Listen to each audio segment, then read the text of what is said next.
Well, there I am. So we're having some technology troubles on a Monday morning. And, why not? There's so many pleasant things to talk about. Yeah, Team USA. Yeah. Sure. Men's national team. Sure, they beat Bolivia. Maybe should have scored 3. Got that. Maybe should have scored a lot more than 3. But you know what, man? Whatever. Needed something pleasant. Yuck. Found myself watching some of the basketball game yesterday. I found myself watching some of the Texas A&M, Tennessee, just anything. Besides the thing. The thing sucked. Hi, Glenn Clark Radio. I'm Glenn. He's Griffin. It's not new. You've been here before. Normally on a Monday, we would turn around and have like a few people to put up on the board. It's the first time this season that we've gotten to a Monday with no one to add to the board. Is that true? I guess yes. Well, we've only been doing the board for one season. Frankly, if we had done the board last season, there would never have been a Monday where if we had done the board the day that Adley Rutschman arrived, there would have never been a Monday with no one to add to the board. So that's a bummer. But here we are, and we'll talk about it. Mike Bordick joins us in a few minutes. We will preview the Guardians with Jensen Lewis, who, of course, also works with MLB Network Radio, so we'll talk some Orioles with him, too. Jeremy Conn, if he's not dead, will check in at some point as well. It is what it is. This was the weekend that shifted the, hey, we think the Orioles have to go out and get some starting pitching, to this really is the difference in your ability to win the World Series or not. And it's not because, and we have to say everything appropriately, you lose sometimes in baseball. Sometimes you get swept. Yeah, we haven't been used to it much in Baltimore the last couple of years, but, it happens. Sometimes you get your ass kicked. The way the Yankees felt last Thursday, sometimes you get your ass kicked. It happens. The Orioles got their ass kicked for the better part of 3 games. Yeah, they fought back on Friday, and that was fun because for a second you were like, whoa. And then for a second you thought to yourself, hey, that should be the tone setter for the weekend. That, like, the Astros, boy, they did all this work, and they still had to survive. And so now the Orioles have said, you're not going to roll over on us.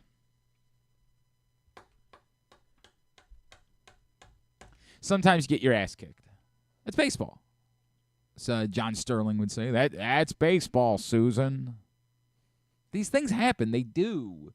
You go back and look at the totality of a season and say, how in the hell did this team lose to this team? It's so weird that this team that was really good was 2-7 against this team that was really bad. These things occur constantly. And sure, the Astros might have finally turned it all around. Or maybe not. Maybe they just had a really good weekend. I don't know. They were very aggressive. They were swinging early, and it worked. So what does it mean? Well, for the moment, not a lot. As a lot of people pointed out, you got kind of fortunate that the Yankees lost 2 out of 3 this weekend. The Orioles get swept and only lose 1 game. Now, for what it's worth, the other way of looking at that is they had a massive opportunity to try to move into first place, and they didn't do that. So that's a bummer. It is a great chance for them to jump over the Yankees. They could have won 2 out of 3 in Houston against a sub-500 team. They would have woken up this morning in first place in the American League East. But that didn't happen. Life goes on. That's the way it is. But there's no longer the thing that happened in New York where you survived 3 bad starts. This weekend shoved it into your face. And no, it's not the starting pitcher's fault that no one besides 2 Jordan Westburg home runs had any interest in doing anything offensively on Saturday or Sunday. That's a different conversation. That's going to happen, but it does seem like they kind of fall back into those lulls a little more frequently than you can possibly explain. Is that the reason why Heston Kjerstad's here? I don't know what to make of Heston Kjerstad's return, because I'm going to say the same thing, which is, where are the at-bats coming from? I think Heston Kjerstad should be in the big leagues, but where are the at-bats coming from?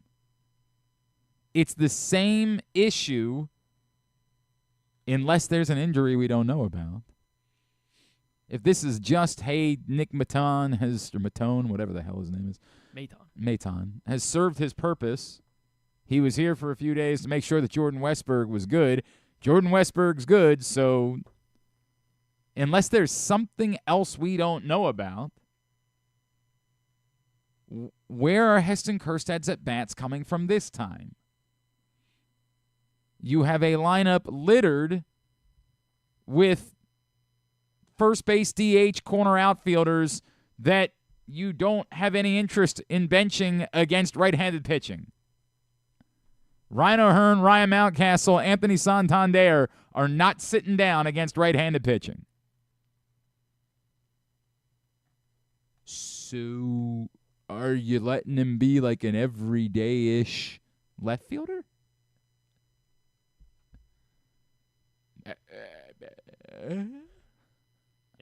In Camden Yards, it's like you don't feel. Is that what you're doing? Is that the game plan? When you face righties, anyway? Or O'Hearn's playing left. Any of those options. That's why I threw him out there. Was he playing left Saturday? I'm not opposed to Heston Kjerstad being here. I think he should be here, but it's the same problem that they had the last time, and I'm not sure how they're solving it this time. They could use a right-handed bat. In a way, they could use Kobe Mayo much more than they could use Heston Kjerstad. All that being said, they get swept in Houston, but what screams at you, the reality of the last week, is the reality that you can't patch your way through your pitching problem. That the thing where you just keep believing that the Orioles can figure it out and that it can't just be worked through.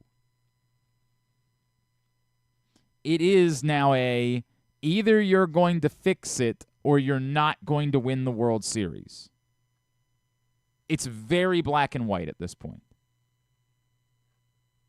And it doesn't mean that Cole Irvin's incapable of being closer to the guy that we saw for the first few months.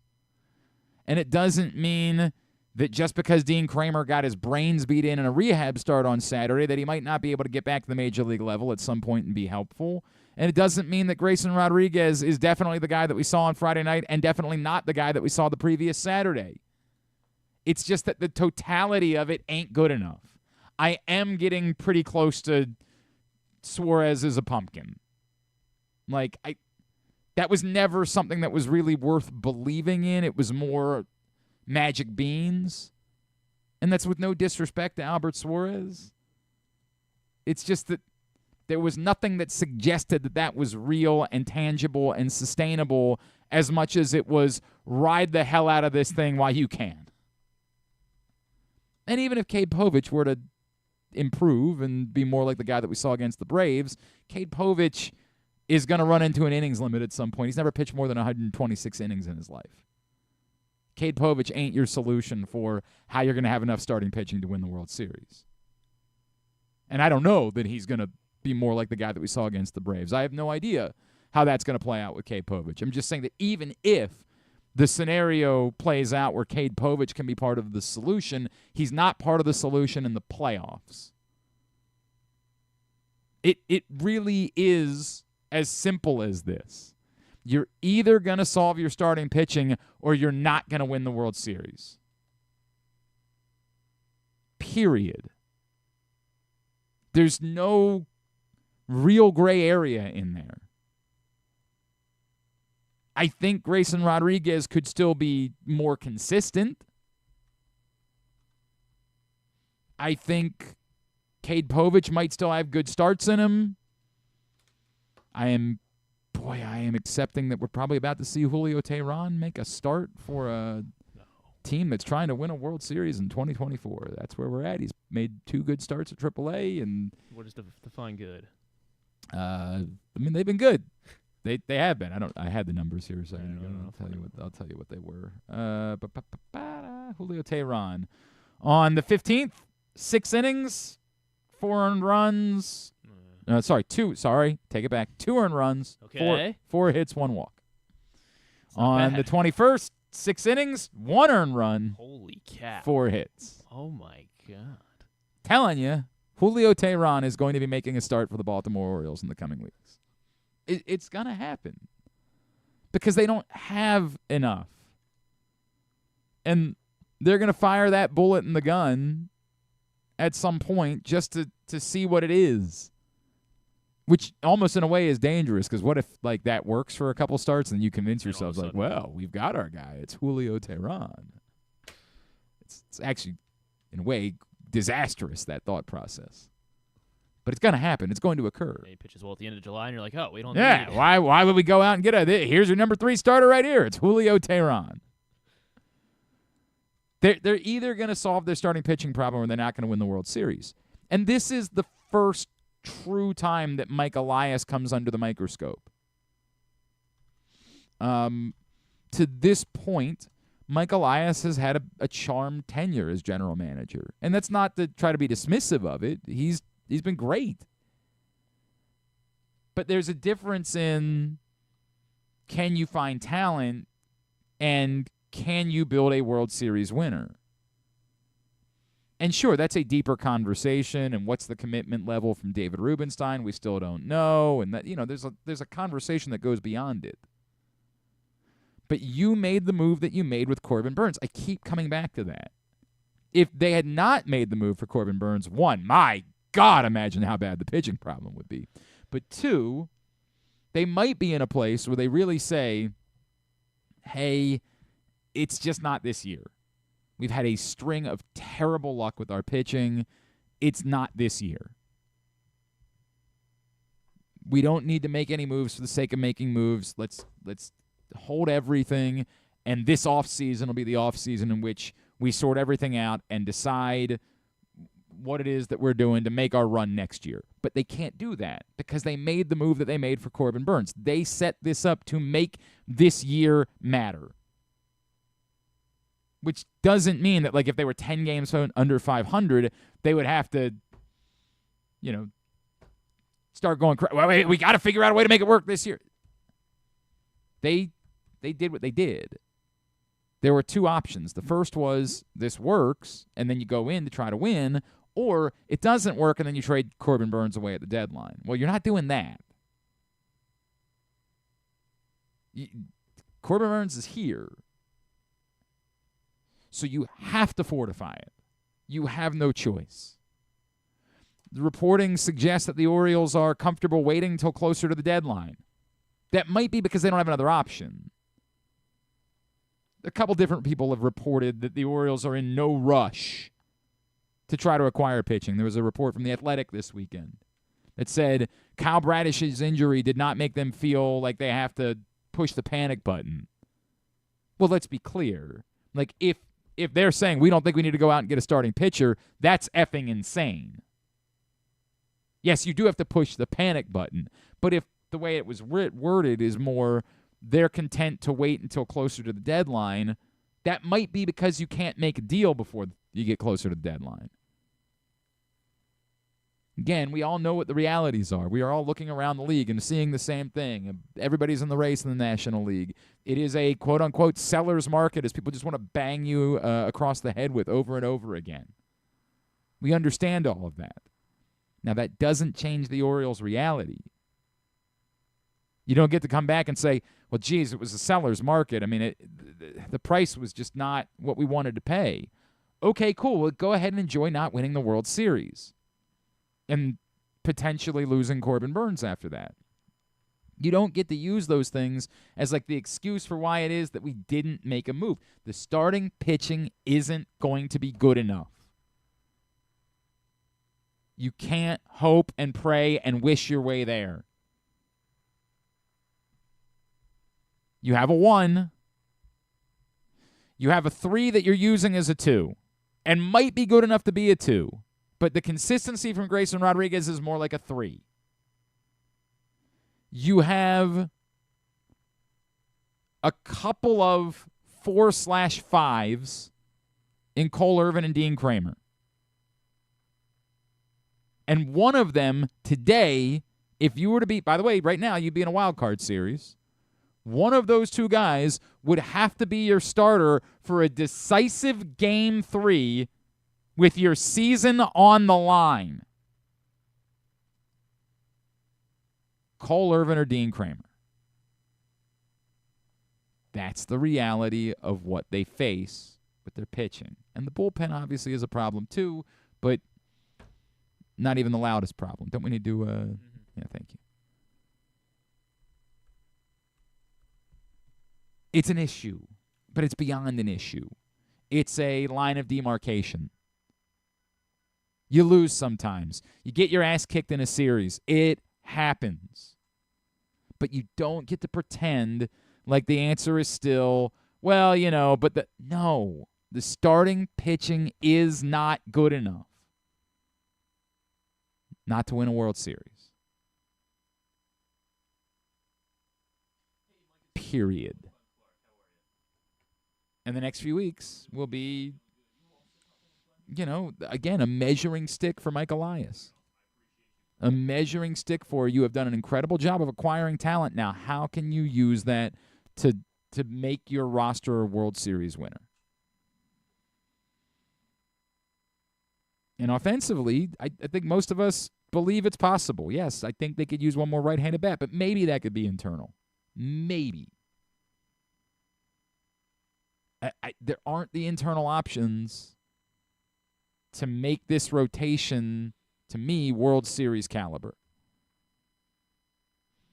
We'll talk more about that with our buddy Mike Bordick right now. It is a Monday edition of Glenn Clark Radio. Of course, this man, you hear him on 105.7 The Fans, Baltimore Baseball Tonight. You, of course, know his work with the Baseball Warehouse, the League of Dreams. He is Orioles Hall of Famer Mike Bordick, and he's back with us on GCR. Bordy, what's going on, brother? How are you? Hey, not much, Glenn. How are you today, man? I'm out enjoying a great morning at Singleton's golf tournament for the Cool Kids campaign. The Cool campaign. Kids campaign. He's been doing it forever, man. All the stars are out here. Hey, I'm looking at Pete Gilbert right now. He's wait a second. Actually, I hit into wait. the last hole. Now, see, I don't understand this. Gilbert's out there, but I didn't get the invite. What the hell is going on here, Mike? Just what? Because he's got a haircut? Is that what it is? Nah. I'm a terrible golfer, Mike. He wouldn't. I promise Kenny wouldn't want me there anyway. But that's great. I saw that he had the event at Riley's this weekend. Love what Kenny does. That's the best, man. Yeah, absolutely. So great day for it too. Mike, look, man. The sweeps happen. This is baseball. Sometimes there's just weekends that don't go your way. None of it to me is dramatically worth overreacting to. In the same way that I don't think it's dramatically worth overreacting to. Even a 17-5 win. It's fun for a day, but it's not the story of a season. That all said, to me, the last week has sort of been the hitch across the face with the Kyle Bradish thing is a real problem for this baseball team. And as much fun as we've had with Albert Suarez this season, I just think there's a reality that's kind of setting in that in terms of trying to win a World Series, you probably do not have the starting pitching that you need in order to do that at the moment. You got that right. You don't have enough bullpen either. So there are going to have to be some moves made, some deals done for the Orioles to get over the top. And, of course, they're in competition with, I think, a handful of teams that, actually more than a handful. There are the really good teams that I think have separated themselves. Dodgers in that category, obviously the Phillies, the Yankees, and they all need to bolster their either bullpen or rotation too. So there's great competition there. But everybody else is like a 500 team that's still hanging on to try to get into a wild card. That's the problem. And they all need pitching too. So, it's a whole league issue. Yeah, there's a pandemic going on about broken arms, so everybody needs to reload. And, and the Orioles absolutely need to do that. And to be honest with you, I know that some of these teams they're just going to wait, right? They're going to wait to the end, try to land the best deal. I think the Orioles are in a great position to be more aggressive than these guys. Say, let's go. The time is now. There's got to be an urgency about this winning. And I think they have a great opportunity to win and still have sustainable winning for years to come. I think there are arms out there and deals to be made. And I know that Elias is working that. I know he is. I know they are. But, yeah, absolutely. Since Bradish goes down and there's just been a scathing of of arms that all of a sudden, like 1 week, we were feeling so good about the depth that really separated this organization. And now there's no depth. There's absolutely no depth. And I feel this just kind of anxiety about not enough arms in this organization right now, because teams don't care and they will just keep beating on you and not try to let you up. So the Orioles, I just think they need a couple more big leagues arms to kind of stabilize themselves here in the middle and then see what happens at the deadline, see what they can do. This hellish stretch with just 1 day off and playing all these good teams. There was a theory that a few people pointed out this weekend that they thought it finally kind of caught up with them and they looked a bit tired. Now, if that's the case, it's going to be problematic because they're not getting a day off as they come home here. They got to go right back to work. But did you sense any of that at all, Bordick, that this might be a team that, like, the schedule is finally catching up with them a little bit? Absolutely. Absolutely. And I know they won't admit to it, but come on. The hype and intensity that were surrounded the Orioles, through this stretch, this month where it's just been unforgiving with, the talent they're playing against, the best teams in baseball, the best pitchers they're facing for the last month. And to do what they've done, I think, is impressive. And, yeah, I absolutely think there was just a little letdown after that intense series up at Yankee Stadium, where not only were they pushed to the brink of almost brawling, they controlled themselves. They showed who the better team was and walked away with another series win against the Yankees. But that's always hyped up. And this is coming off the heels of the Phillies series. The two best teams in baseball look like going at it. So a lot of intensity, a lot of emotion, and I think they just took a breath thinking, okay, the Astros just aren't the same team. And unfortunately, the Astros are headed in a different direction right now. They're playing some of their better baseball. A lot of guys are getting hot again, and their pitchers were on their game. And I think you let up one bit, and other teams take advantage of it. But I do think the Orioles have that incredible ability to bounce right back, and they know who's in front of them right now. This schedule doesn't get any easier, right? This is a big league schedule, man. Yeah, they're a more intense series, but it's every stinking 3 days. Somebody else is coming in that wants to knock down the best team in the American League East.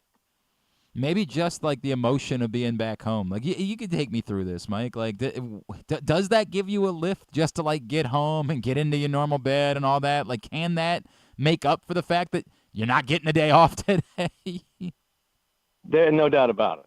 No doubt about it. The Camden Yards is starting to bring more and more energy, and we've seen that here recently. And I think the fan base is just starting to get bigger and bigger and more supportive of this team.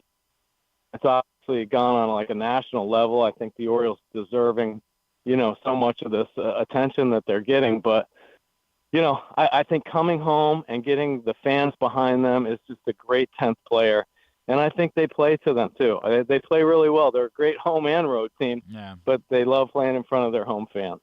He is Mike Bordick. He is with us here on GCR. Mike, Heston Kjerstad back with the Orioles today. We assume that's Maton that's gone, and that makes all the sense in the world because we thought he was just here for Jordan Westberg. But on the flip side, the problem the last time with Heston Kjerstad is where do the at-bats come from? And I don't know today that I have a better answer for that question. Like, I just don't think you're sitting down Ryan Mountcastle against righties. He hits them. So I like the idea of Heston Kjerstad being here, but do you have a solution for how they give him at-bats? Can they play him in left field against righties?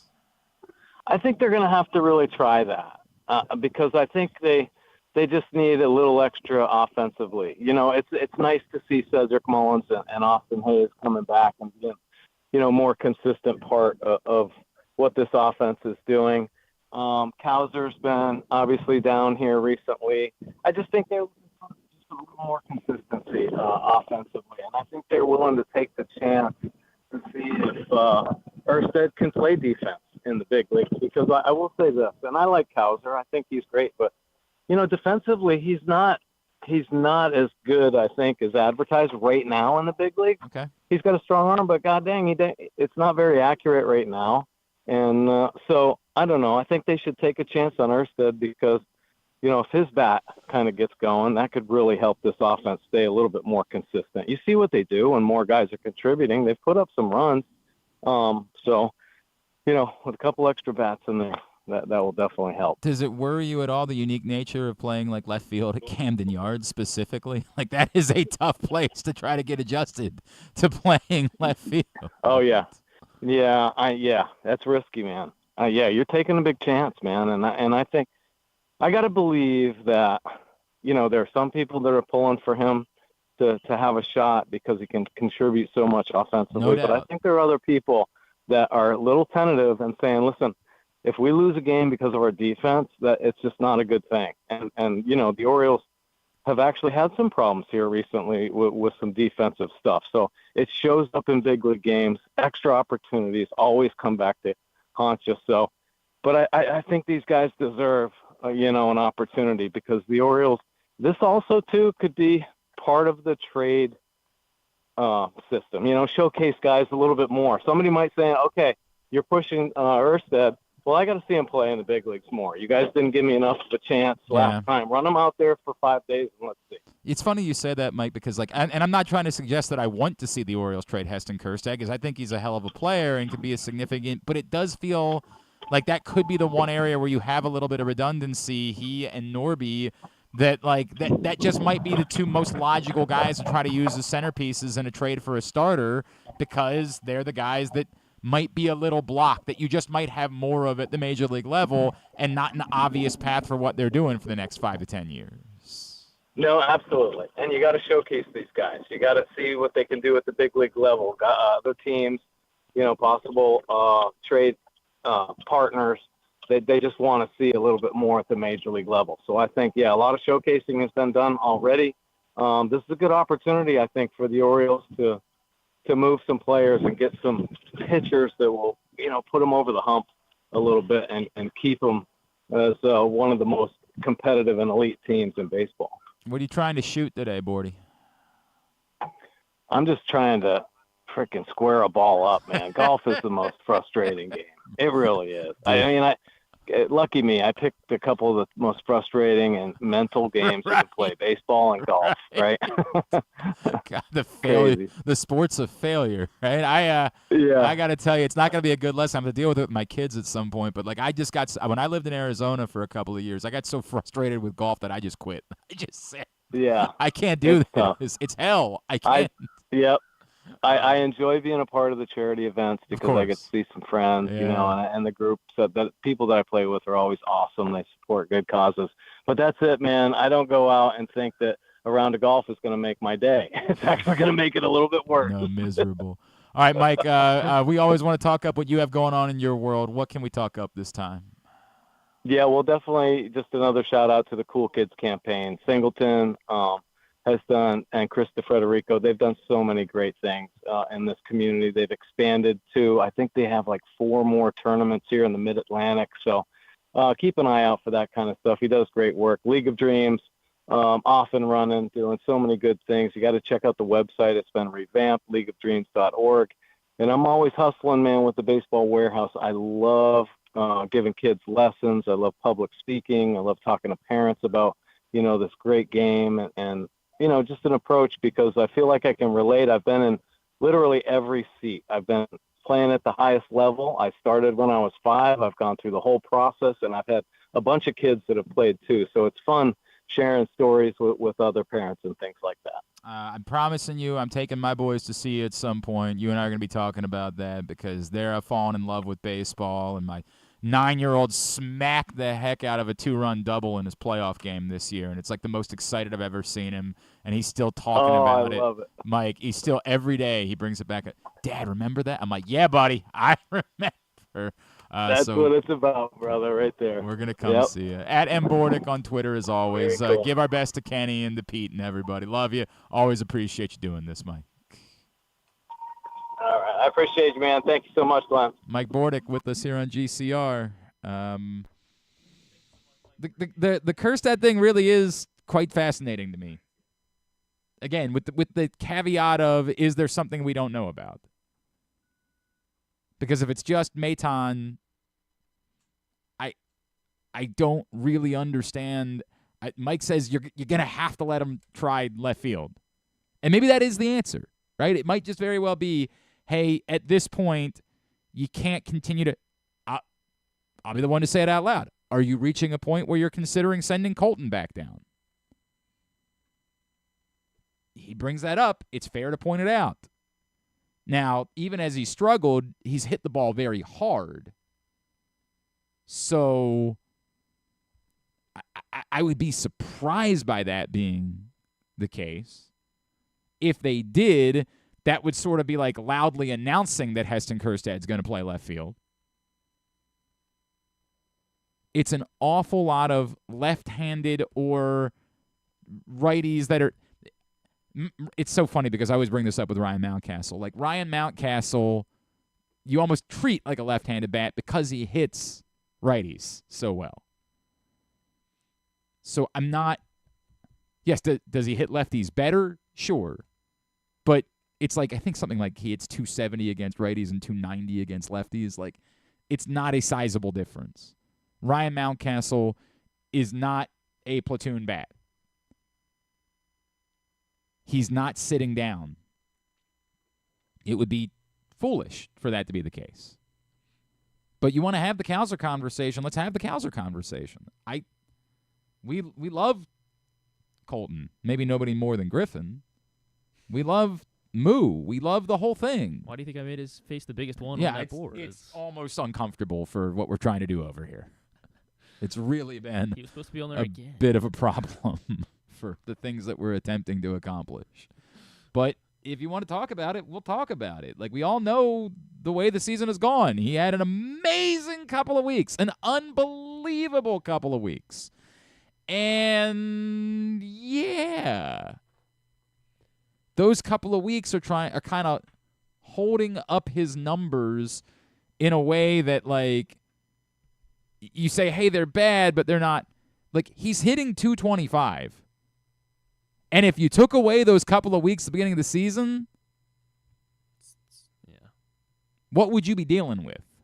And I get it. It doesn't work that way. Those numbers are real. He did put up that production. But you can start doing the math. So if the answer today isn't this, if this isn't Maton, and it is that they've decided, dude, Colton's got to go down and freshen up. We're not comfortable playing him every day right now because he's not producing, and we don't want him sitting on the bench. I can't tell you that I think that's crazy. I think I would say the exact opposite of that. Like, I think that would make an amount of sense. It's a tough conversation to have because, again, we like Colton. He's hitting 175 and OPSing. Sorry, we can do this, man. See, hitting 175. His on-base percentage is 254. His slugging is 333. You do that math. That's a sub-600 OPS for the month of June. And it wasn't any better in May. So since April, he what's the day that like everyone's been using? Hang on, we can probably figure this out. Here. We can probably figure this out. In April, he was still through. If we used, let's say April 16th, he had a 2-hit game. So that was when he was hitting 405 on April 16th. So if you go April 17th. Yeah, I would go April 17th to now. You got that? I should. Griffin's going to StatMuse. Yes, to see I am if, using StatMuse. He is batting 181. Yeah. Do you have the rest of the numbers? 604 OPS. He has 5 home runs and 16 RBIs. I feel like if there might be even worse if. Oh yeah, if you did a different date. Like April 20 something. There were back-to-back games where he had hits. Sure, try April 23rd. We're just trying to bury him right I know, we're killing Colton. I'm sorry. I feel bad about this because I like Colton. April 23rd. Okay. Try that date and see what those numbers end up looking like. He 177, 3 home runs, a 573 OPS, 288 on base, 285. His slugging is worse than his on base since April 23rd. If that's your move, I think we all have to say we get it. Because Austin Hayes can't play every day. And that's the other frustrating part about this, is that you desperately wanted Austin Hayes to get back to a place where you're comfortable with him against righties, but it just hasn't been consistent enough. And to Bordick's point, I was enamored with Colton Cowser and his range, but you've definitely seen him. He won that home run. There is that. You've seen a lot of Colton Cowser being close to making plays more recently. Not necessarily Colton Cowser making the plays. If that's what this is, I'm good with it. I am. And I would say right now, to me, that actually makes more. Now, this comes down to, would you rather have Colton Cowser not playing regularly and on the major league level, or Nick Maton on the major league roster? And I think in that situation, as much as we like Colton, and we like Colton, the truth is, if someone's not playing regularly, they've got to be. He's got to go refresh. No one thinks that Nick Maton has much value. I guess the answer would be, are we at a place yet where Connor Norby's dates have reset and you could bring Connor Norby back up? When did he last play? Doing a lot of math today. It feels like it's not. Let's see. I regret not having the Colton thought before. Norby was optioned 12 days ago. So it couldn't be today.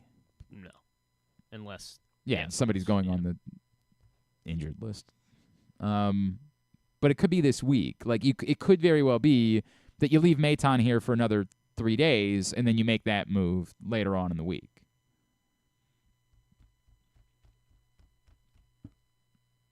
And are they able to, like? Well, hold on, because he hasn't played, I think, since like June 8th. I want to say Norby. So maybe, but it's not. They can't. You don't retroactively. option? You can retroactive DL. You can't retroactive options. Okay. All right. That's not the way it works. Cool if you could. Appreciate the try. I appreciate the effort. We'll see. They'll make a roster move today, but I'm starting to lean towards the idea that it's Cowser. Like, I'm starting to lean towards or at least that it should be Cowser. Like, the truth being, like, you don't really get any roster flexibility. You kind of do still need someone who can play an infield position if somebody goes down. I almost think it has to be Cowser. And that's kind of on me for not thinking about that until, this morning. I mean, it has to be. It has to be. Like what? Nick Maton's not doing anything. I understand that, but the idea is, if somebody were to get hurt in a game, you need somebody that could go in and play one of those positions. And one of Mateo or Arias. Yes, or to Westbrook is always to say you always have one more. I guess that's true, right? Like, I guess that's the possibility that you would have. I understand Maton's not doing anything, but do you really, if Colton Cowser is not going to be playing regularly, do you really want him at the major league level versus trying to get himself reset at AAA? I'm asking you, Colton Cowser, #1 fan. I mean, yeah, Do you think it's better? Question. I mean, they did it with Stowers and they did it with Kjerstad earlier. I wouldn't put it past. But neither one of those guys had the 3-week stretch that Colton Cowser had, right? Like, that's the difficult part is. I mean, are they viewing him? That's closer to Holiday, where we can't have this guy sitting here. That to me is the. I don't think you should ever want to have. I don't think that because it happened to Kjerstad, you say, well, that's ideal. Mm-hmm. I don't think it's ever ideal to have someone up and not playing. It's why I'm talking about it so much. If you're bringing him back up, it better be because you have a plan for him to get at bats. And to me, the answer looks like it's going to have to be left field. What else would the answer be? It's going to have to be left field, and you're going to have to take your chances. And a lot of people brought up the idea of hey, you might have to lose a little bit defensively for the boost in offense, and the trade-off might be worth it, particularly Well, if the because pitching's going to be bad. there's an argument for that, but it does help that you have Yeah. Cedric Mullins patrolling center field and covering more ground, and that does Mullins playing 2 outfield positions. more. It's almost like he's playing all of them. Yeah. Not to suggest that Santander is a butcher, because he's not, but he just doesn't cover the same Made a ground. great play in New York. 100% did. I don't know if everybody has to make a sliding play there. Some guys might not have to, but the point being that the presence of Mullins can make up for some of that. And the answer might just ultimately be that you don't feel like you're getting so much out of Cowser defensively isn't giving you so much that you've been inclined to keep him in the lineup constantly. And that might be part of the answer as to why it is that you're committing to the idea of Kjerstad playing left field. We'll see. They're going to make a roster move today, and we'll see what it ends up being. All right. You okay? Yeah, I think so. You're just thinking about Yeah, I just don't want Cowser. That's what's going on. Griffin just made an audible like, good night, sweet prince. It like hurt him. I would rather just Us be caught talking, off guard, us you know, talking 3 through o'clock this today. and like realizing that the answer is Or I cow. guess 12:20 whenever we go off the air. Like That's normally whenever the moment we can't talk about it is normally when they decide to go ahead and make their move. Look, again, if it ends up being May time, it's May time. It's fine. That's what I thought it was when I woke up this morning. Like, I didn't even give this any thought last night because I was just like, oh, it's May time. Why is he still here? Like, what are we doing? And now the more I think through it, it's Cowser. So now it's going to be weird to me when it ends up being May time. Because I'm going to come back to, why is Colton here? Like, what are we doing? And you're not playing him in center field because you're not doing that. So what is this? I don't have the answers. So do you think we see Norby or Mayo first? Good Just question. Like, The it value, feels like that, and I guess it's just because Mayo's been banged up, so they Right. don't call him up today. Like, he's hitting the ball quite well again. Yeah, it seems like he doesn't need too much time. Yeah, he's fine. It's an interesting, because then you could get into the, hey, what are you doing there? Because you don't just want Mayo to come up to only face lefties. Mm-hmm. So you're going to have the same problem. The moment the Mayo comes up, how you getting him in the lineup? You just don't want to bring him up to only be a platoon bat. That doesn't. Kobe Mayo's better than that. So that's. So you're bringing him up to be your everyday third baseman for 15 days, give or take, and see what happens. I don't know, man. I don't know. And then are you just committing to Jorge Mateo being a platoon player again? Yeah. I mean, which, by the way, ultimately, as nice as this stretch was for Jorge Mateo, let's be fair, that's probably really what Jorge Mateo is. He probably really is a platoon guy that you just like having the value of him being able to come into games otherwise. I get that he had earned the right to be playing every day, but if you have other options, now again, do you feel like Kobe Mayo is really an option at third base? Please. Yeah, I mean, I don't know. I don't know how you feel about that. It's a good question, Griffin. I don't have the answer to it. Or do you want this to let Conn and Norby have a shot? And again, how much of this is keep Colton Cowser? How much of this is impacted by who it is that you're willing to trade, and who it is that how you want to treat the players that you are willing to trade? All part of the conversation. Right now, we're only dealing with Heston Kjerstad. That's the only part we're dealing with today, and I am convinced that it's Cowser. All right. Today's show is brought to you by the Stan the Fan Variety Hour. Stan the Fan, Ross Grimsley, and Mike Boddicker in action today. 3 o'clock for that show. You can watch it live, facebook.com/PressBoxSports. If you miss it live, you'll be able to see it youtube.com/PressBoxOnline or PressBoxOnline.com/video tomorrow. Come back in, touch on a couple other topics from the sports world this weekend, then we'll preview the Guardians and talk some more Orioles with Jensen Lewis, Guardians analyst and MLB Network Radio. That's on the way. Glenn Clark Radio. Whether your focus is luxury and comfort, convenience and technologically advanced connectivity, or sporty performance and aggressive styling, we've got the perfect Highlander for you. Check out buyatoyota.com for deals on new Highlanders from your local Toyota dealer today. The ultimate fan experience awaits you at Sports and Social Maryland. See how we're raising the sports bar with our massive 100-foot media wall featuring 40 HD TVs and a 47-foot big screen. Bet on your favorite teams and this year's biggest events at the FanDuel Sportsbook while enjoying your favorite beers and cocktails, plus our delicious takes on bar food classics. Visit Sports and Social at Live Casino and Hotel Maryland at Arundel Mills. Must be 21. Gambling problem? Call 1-800-GAMBLER. Discover one of Baltimore's hidden gems at Guilford Hall Brewery. Enjoy dinner in our spacious brew pub, sip a signature cocktail in our outdoor dog-friendly beer garden, or take a tour of our brewery. Discover your new favorite local craft beer. From crisp lagers to hoppy ales, there's something for everyone to enjoy. Pair your brew with delicious appetizers and entrees. There are options for the whole family, but you have to try our fan-favorite giant pretzel. Guilford Hall Brewery, where every sip is a celebration. Visit us online at guilfordhall.com. The latest edition of Pressbox is available now, and on the cover, Glenn Clark and Stan the Fan Charles sit down for a sports conversation with Maryland Governor Wes Moore, discussing the Orioles and Ravens stadium leases, the future of horse racing in Maryland, and how his own football career at Johns Hopkins shaped him as a leader. This is also our annual travel issue with information about sports tourism opportunities in Maryland for your family to take advantage of throughout the summer. Pressbox is available for free at over 500 locations throughout the region, including 60 Royal Farm stores, or you can read the entire issue at PressBoxOnline.com, where you can find great betting advice and the best daily coverage of the O's, Ravens, and Terps. The drug scene in Maryland is changing. Fentanyl and xylazine are being added to street drugs, and you may not even know it.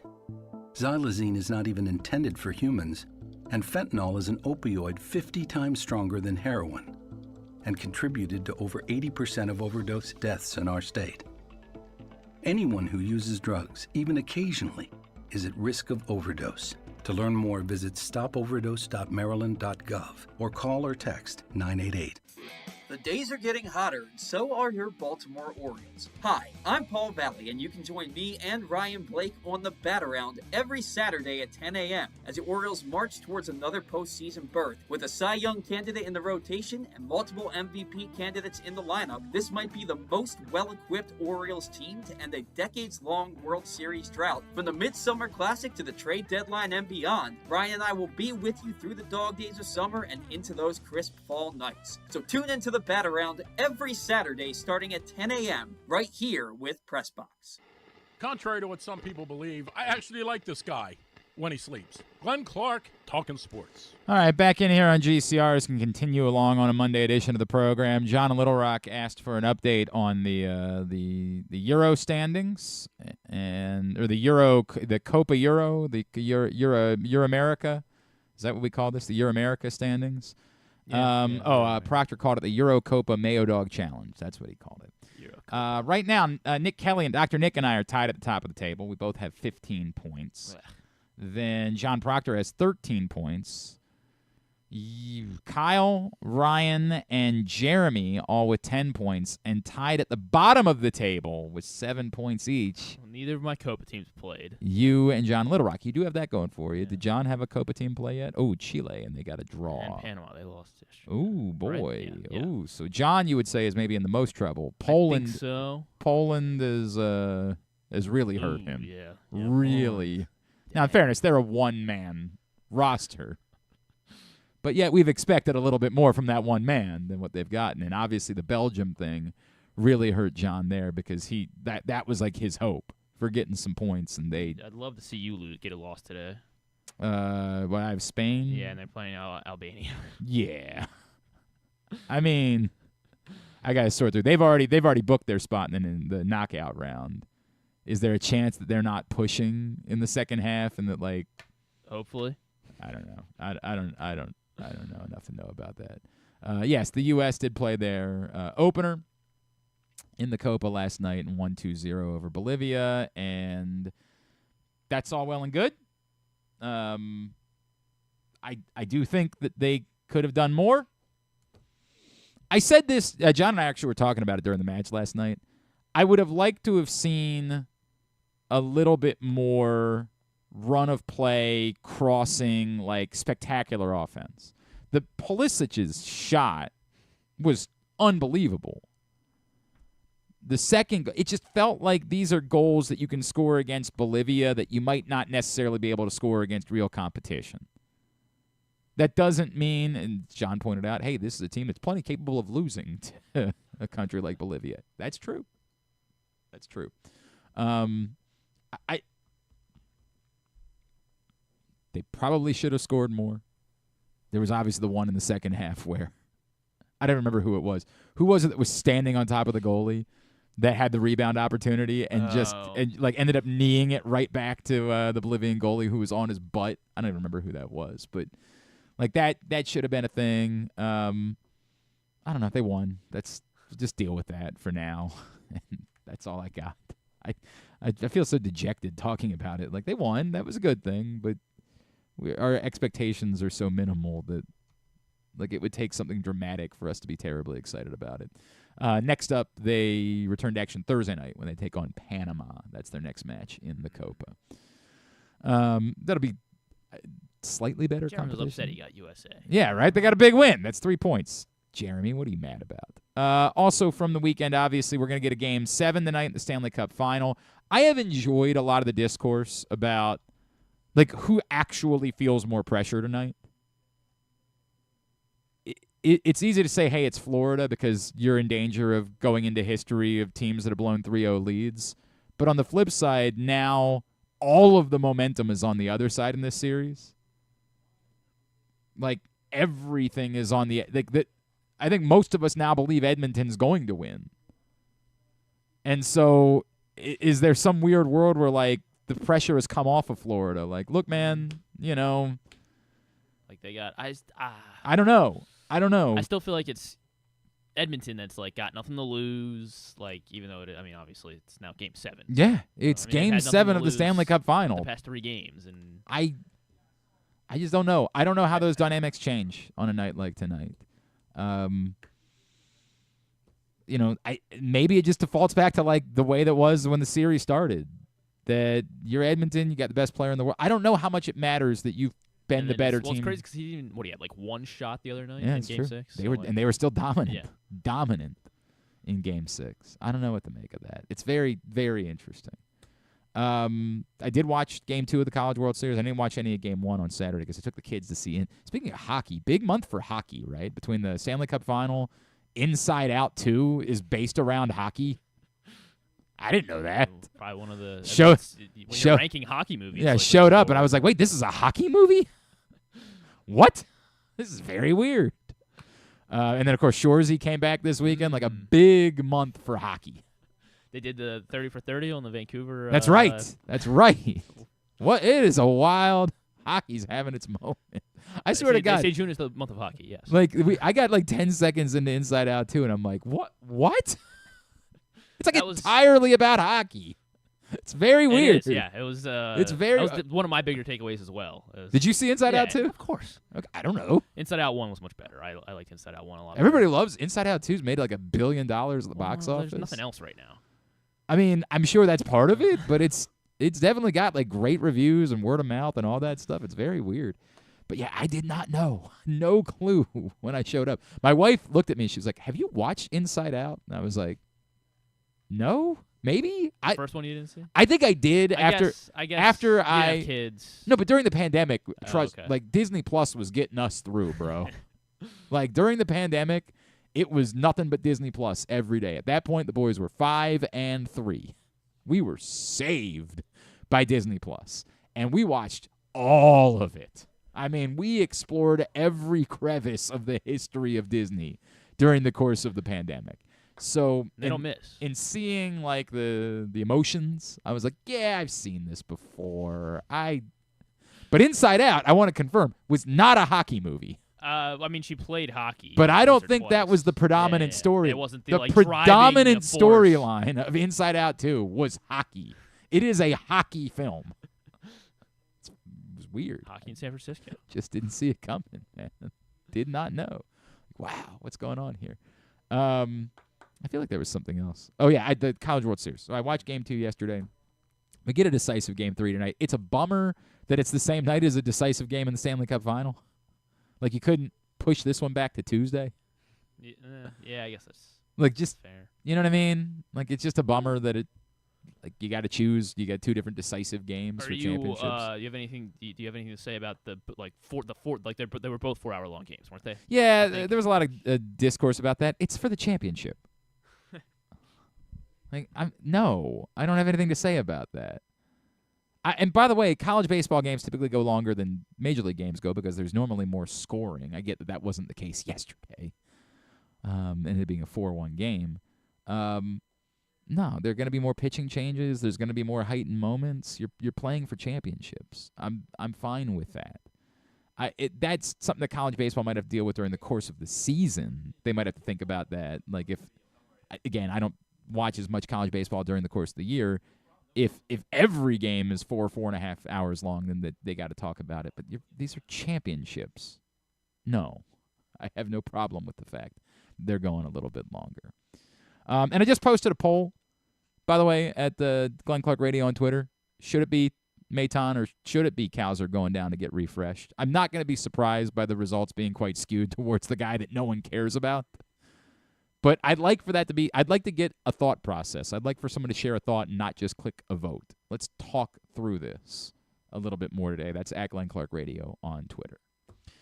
Orioles and Guardians set to open up a series tonight in Baltimore. No rest for the weary when it comes to the Orioles and the schedule they've been up against. They go from the Phillies and the Yankees, an Astros team that's coming alive, to a team right now that has at least an argument to be made about maybe they're the best in all of baseball as they sit at 49-26. Joining us now to preview the Guardians, he is, of course, part of their broadcast crew. You also hear him on MLB Network Radio. He is former big leaguer Jensen Lewis, and he's with us now here on GCR. Jensen, it's Glenn in Baltimore. It's great to chat with you, man. Thank you for taking the time for us this morning. You bet, Glenn. Thanks, and excited to get this series underway. Shades of the '97 ALCS coming to fruition, and I tell you what, I'd sign up for it right now if that was the case. Yeah, well, as long as we don't get that result, we'd sign up for it, Jensen. We'd like anything other than trying to relive. How is that not a bunt? That ball hit the. I'm still not over it, but it's totally cool. All right, so. I think we all knew that the Guardians had a chance to be good this season because they had the talent and it's not a daunting division. But there's a difference between being good and being 49-26. What has that difference been for the Guardians to be amongst the best teams in baseball this season? The easy answer is definitely the power surge and the home runs. They were dead last in that category last year, and I think entered tonight in the top 10 as a team overall. But this recent surge to 12 homers in their 5-game win streak has been something that has really been a proliferation of what they've done for the entirety of this young season. But that's probably the biggest standout. And then I think it's the bullpen being as shut down. We knew that it had the opportunity to be good, as you sort of alluded to, but I'm not sure any of us expected how deep and how great and elite a lot of these arms would be in front of the best closer in baseball, Emmanuel Clase, this year. So those are the 2 that jump out. And perhaps a third is, this rotation had Shane Bieber at the head of it for 2 starts, and he looked like vintage 2020 Cy Young winning Shane Bieber before we found out that he'd be done with the season with the elbow injury. To see that they've kind of treaded water through that and also maybe some inconsistency at the bottom of the rotation behind Tanner Bybee, I think that's probably the third element of what's made this a bit more of a surprise from the outside looking in. So no question about it. They are playing as good as possibly anticipated. And Stephen Vogt in his first year has made this look extremely easy. So a chance to have 50 wins before the end of June, I don't think anyone could have envisioned that outside of Cleveland. Let me follow up on a couple of things that you brought up there, if I could. Going back to the offense, are we talking about the thing with Stephen Conn, or he's not quite played enough games for us to let's not get ahead of ourselves? That would be impossible. No, this is for real. And, whether he ends up hitting 400 or not, the fact that he's almost near it with about 3 months of the season under our belt is a feat in of itself. And I think more importantly, coming back from the injured list and basically having at least a hit in every game except for one, the power part of his game has probably been the biggest surprise. He's got 7 homers now. That's a career high. And for the slug, when you put him in that category with Shohei Ohtani, he's got a better slug percentage than Shohei Ohtani in the month of June. That's just ridiculous to say out loud, but it is fact. And that's probably one of the most daunting things for opposing pitching staffs is when he swings, he's going to put the ball in play, and he's going to make contact, and he's made impactful contact pretty much every time he's swung the bat here in 2024. I'm still kind of wrapping my head around that, what you just said, which is nuts, but that's how good he's been for sure. On the pitching side of things, we're chatting with Jensen Lewis here on GCR. I was looking at the numbers for some of the starters, and they're not like overwhelming. How have they worked through? Tristan McKenzie's pitched to a 1.5 WHIP and a 4.6 ERA. Logan Allen's pitching to a +5+ ERA. How have they been able to win games despite the fact that the numbers aren't very good? Is it just that's how good the offense has been? Yeah, Glenn, and to be honest, if you look at the run support numbers in particular for Logan Allen, it's over 8 per start. And a lot of pitchers are going to win regardless of kind of what they throw out there when you have that kind of run support start in and start out. What's fascinating moving forward is they've got Gavin Williams on the mend here. He's gone through a few rehab starts now at the AAA level. He's looked better and better each time out, and he's sort of been locked in to where Carlos Carrasco's start date has been for the last week or so. Not saying a move is imminent here, but they've certainly been looking forward to trying to get Gavin back in the rotation sooner than later. So probably we're on a start-by-start basis, I think at least in Carlos Carrasco's sense. Outside of that, I mean, Ben Lively has been a godsend for them, stepping into Shane Bieber's spot, and really every time he's taken the ball, he's given them a chance to win. The Guardians have won all 5 of his starts at Progressive Field. But particularly it's been the emergence of Tanner Bybee, who you guys will see tonight. His last 4 or 5 times out have been incredibly dominant. He has ascended to that pseudo ace position in the rotation. But make no mistake about it, and I've said this ad nauseum, if you're going to get past an Orioles lineup or a Yankee lineup in the postseason, you need more swing and miss, particularly in the rotation. So they'll definitely be in the market for that, whether it's 1 starter, whether it's 2 starters. I think they add at least in the rotation by July 30th. So that you bring that up because you mentioned the bullpen, obviously, and we all look, man, Clase is unbelievable. There's no doubt about it. But the other arms that are in that bullpen, the Gattises, the Smiths, that have just been phenomenal and that a lot of people think could be closers somewhere else. Is there any chance that they're so deep in the bullpen that they're willing to consider using that to try to improve in other areas? Oh, I'm sure that there will be a call between Chris Antonetti and Mike Elias, and even maybe a face-to-face meeting over these next 3 days to say, hey, what works? Because as you guys well know, with some of the rookies you brought up this year and some that still are in the farm system at the upper levels, they answer some long-term questions for Cleveland and even more so of maybe an immediate need or two. Yeah. So I have no doubt there'll be a conversation about it. That being said, this front office traditionally has been hesitant to break up such an area of strength, and knowing that you're an injury away from the dominoes kind of falling. You guys saw it firsthand last year when Felix Bautista went down. That's a spot where Yennier Cano has to step in a big way. You obviously bring in Craig Kimbrell to take that need of the 9th inning this year, but you guys know as well as we do, bullpen depth and shutdown bullpen arms are as vital a priority as you get through the trade deadline and you get into the latter stages of October baseball. Yep. Boy, it must be a nice luxury to have, right? It must be really nice. We don't know what that feels like at the moment here in Baltimore, Jensen. Jensen Lewis is with us. I wanted to run some, obviously, you do so much with the Guardians, but of course, doing MLB Network Radio, I know you've been paying attention to what's been going on in Baltimore. I just feel like we're sort of at the spot where the Orioles have the answer. They're good enough to win a World Series, but they're not good enough to win a World Series with this pitching. what makes sense? Like, what could actually be practical? And the Guardians, perhaps in the same boat as you just pointed out, like, it's not the top of the rotation. The Orioles have that guy. That's Corbin Burns. But they need someone that could start in a 3-game series. Like Grayson Rodriguez could start in a 3-game wildcard series. Right now, they don't really have a third pitcher that they would feel confident in the third game of a wildcard series if that's where they were. Where could that guy be found around baseball right now at a cost that isn't, like, the Orioles aren't moving Jackson Holliday in order to go get that guy?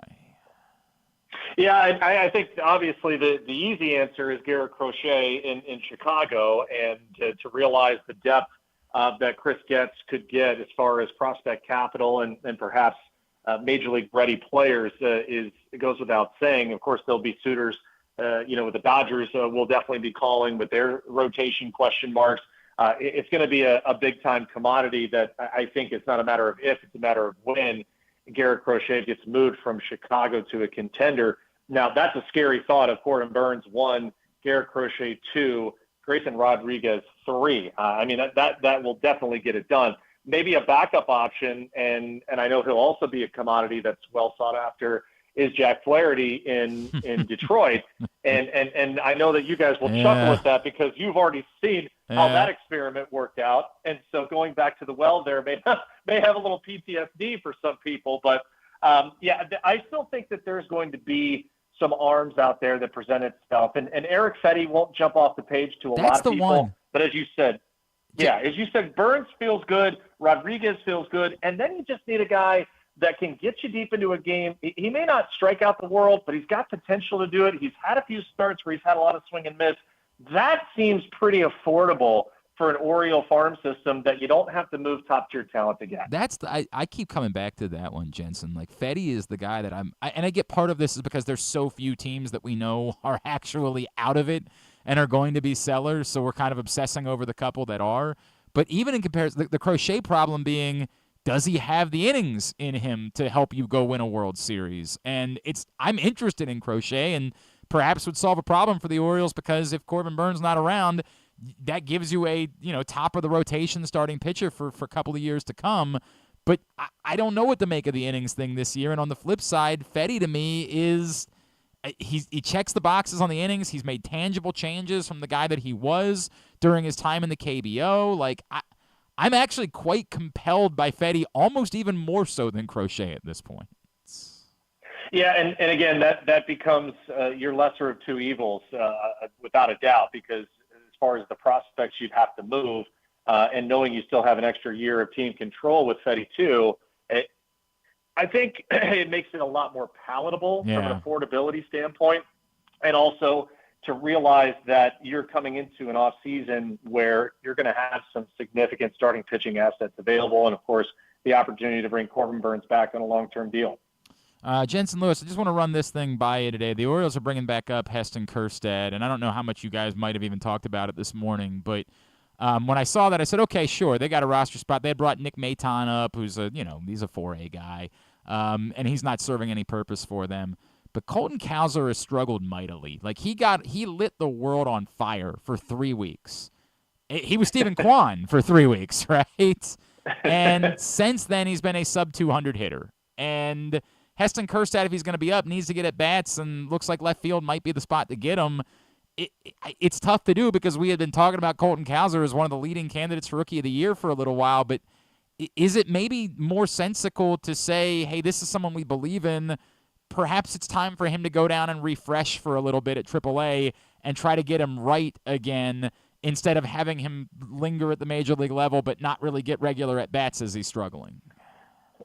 Yeah, if you sound it out that way, it makes a whole lot of sense. And listen, Jackson Holliday can be the first to admit it is hard to hit at the big league level, and a reset or at least a refresh, I should say, probably makes more sense. And knowing that both Cowser and Kjerstad are left-handed swingers, you don't want to have two guys up there doing basically the same thing from the same side of the plate. So I know he's a name that definitely the Guardians would look at as someone they'd love to acquire for the long term. Again, one of those pieces that Mike Elias, I'm certain, will look at in conversations. I'm sure many teams will inquire about market values for a lot of these different prospects. But yeah, as you look at the lineup, it still feels as though this is as lengthy and as dangerous a lineup, speaking of the Orioles, that is going to be in October. And I just think they can probably out-hit a lot more of the shortcomings of their rotation and even their bullpen than maybe some other the offenses on the American League side. He is, of course, former Guardians pitcher, or former Cleveland pitcher, I guess is just the way we say it now. Jensen Lewis, and now you can follow him on Twitter at JLew50. Jensen, really appreciate taking a few minutes for us this morning, man. Enjoy the series this week. Thanks so much for doing this. You bet, Glenn. Anytime, and we'll look forward to talking again soon. Thanks, buddy. Jensen Lewis with us here on GCR ahead of Orioles Guardians. Let's do 3 up and 3 down. I'm assuming you still haven't bothered to fix it. No. Okay. I haven't. Because it's such like a little fix. Yeah. Put that on your list. Put that on your list. Get it fixed this week. 3 up and 3 down is brought to you this week. What if I play quietly? Nope. Live Casino and Hotel Maryland. Sports and Social is always the place. Like, there's a Game 7 tonight. How are people going to know the segment's starting? That's a great point. I said it. You could watch it at home, or you could watch it in front of the greatest atmosphere that you could ever ask for. Giant media wall, great food and drink specials, electric, living and dying. Game 7 inside Sports and Social is going to be wild, Jack. Gonna be wild. And on top of that, Live Casino Rewards members have the opportunity to earn discounts on cash and credit purchases at the casino. Join the Live Casino Rewards Club online or in person at Live today.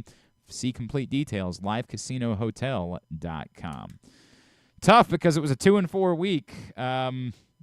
It kind of ended up being, I say it was tough. It ended up being somewhat easy for me. I'll just go ahead and tell you. 3 position players up, 3 pitchers down. That's what it ended up being for your boy. Number 3 on the list of up is, did he get positive points at any other point this season? Cedric Mullins. Cedric Mullins, number 3. 8 for 20 this week. 3 extra base hits. There were other candidates that I could consider, and yes, part of it is like what does this mean for the Orioles if it's the moment for Cedric Mullins, but he hit 400 for the week.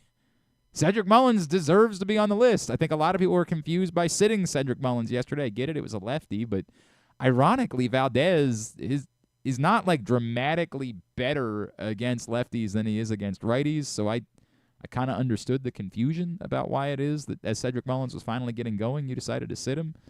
But Cedric Mullins, number 3 on my list of 3 up.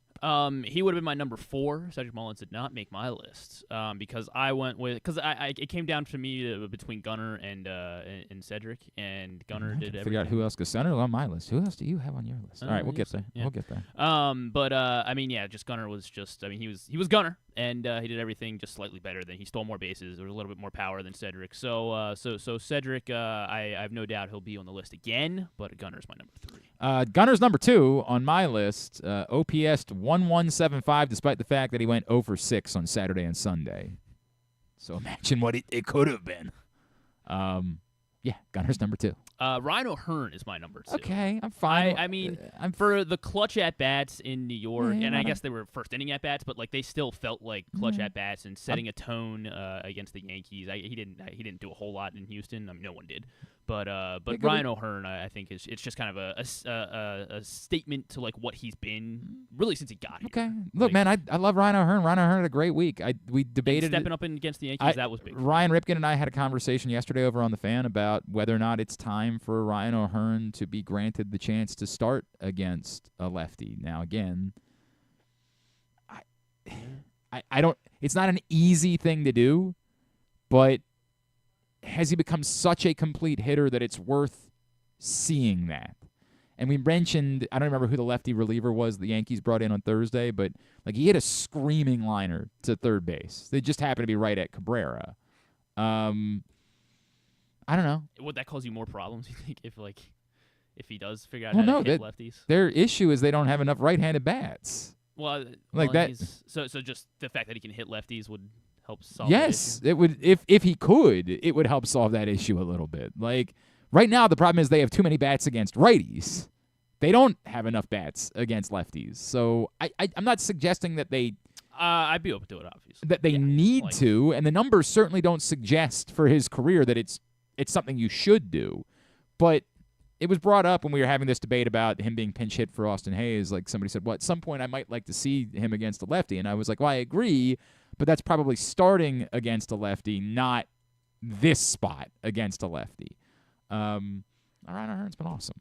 You know, I chose Cedric Mullins over Ryan O'Hearn, and I'm good with that decision. Adley Rutschman obviously is number one. My God. Okay. What the hell would you have at number? Yeah, You left Adley Rutschman off. Santander's my number one. My Adley God. didn't drive in a run this week. That's like Adley Rutschman they went scored 28 11 runs in for 2 days. He went 11 for 24. Yeah, it was great. Yes, there were a lot of good hitters. I'm sure it's his fault that no one was able to drive him home, Griffin. 11 for 24. My God. All he did was hit. Leaving Adley Rutschman off your list. It's insanity. He was really good. Yeah, there were he a lot was of other really guys. good. So was Santander. And Santander had a good week. He had a very good week. But leaving Adley Rutschman power. off the list is bonkers. I like home runs. Bonkers. That's fine. Not a knock against Adley. It's fine. He went 11 for 24 for the week. 3 down. June Santander. Something else. 3 down, all starters for me this week. All of them. Number 3 is Cole Irvin. You can't escape it. And it's the Cole Irvin start, which wasn't miserable. Like, he didn't get his brains beat in. But to me, I measure it, it's even worse because he was given 11 runs to play with. They spotted him 11. And he couldn't even get through 5 innings. That's brutal, man. There's no getting around that. Like, they need him to be a 3rd or 4th starter at the moment, and it's you're teetering with Cole Irvin. Like, you want to keep saying, hey, Cole Irvin's been too good for the totality to obsess too much on these 2 starts. But then, you know, you go back to history beyond that, and you say, that was awful. Awful. And you can say, hey, I had to spend a lot of time sitting on the bench because the Orioles were scoring so many runs and having long innings. And sure, but that sounds to me like a good problem to have. It was bad. Yeah, Irvin wasn't good. Grayson wasn't good either. I only had 1 starter on my list. I went with a position player here and then a bullpen arm. Okay. Cowser was my number 3. Sure. I mean, he had a bad week.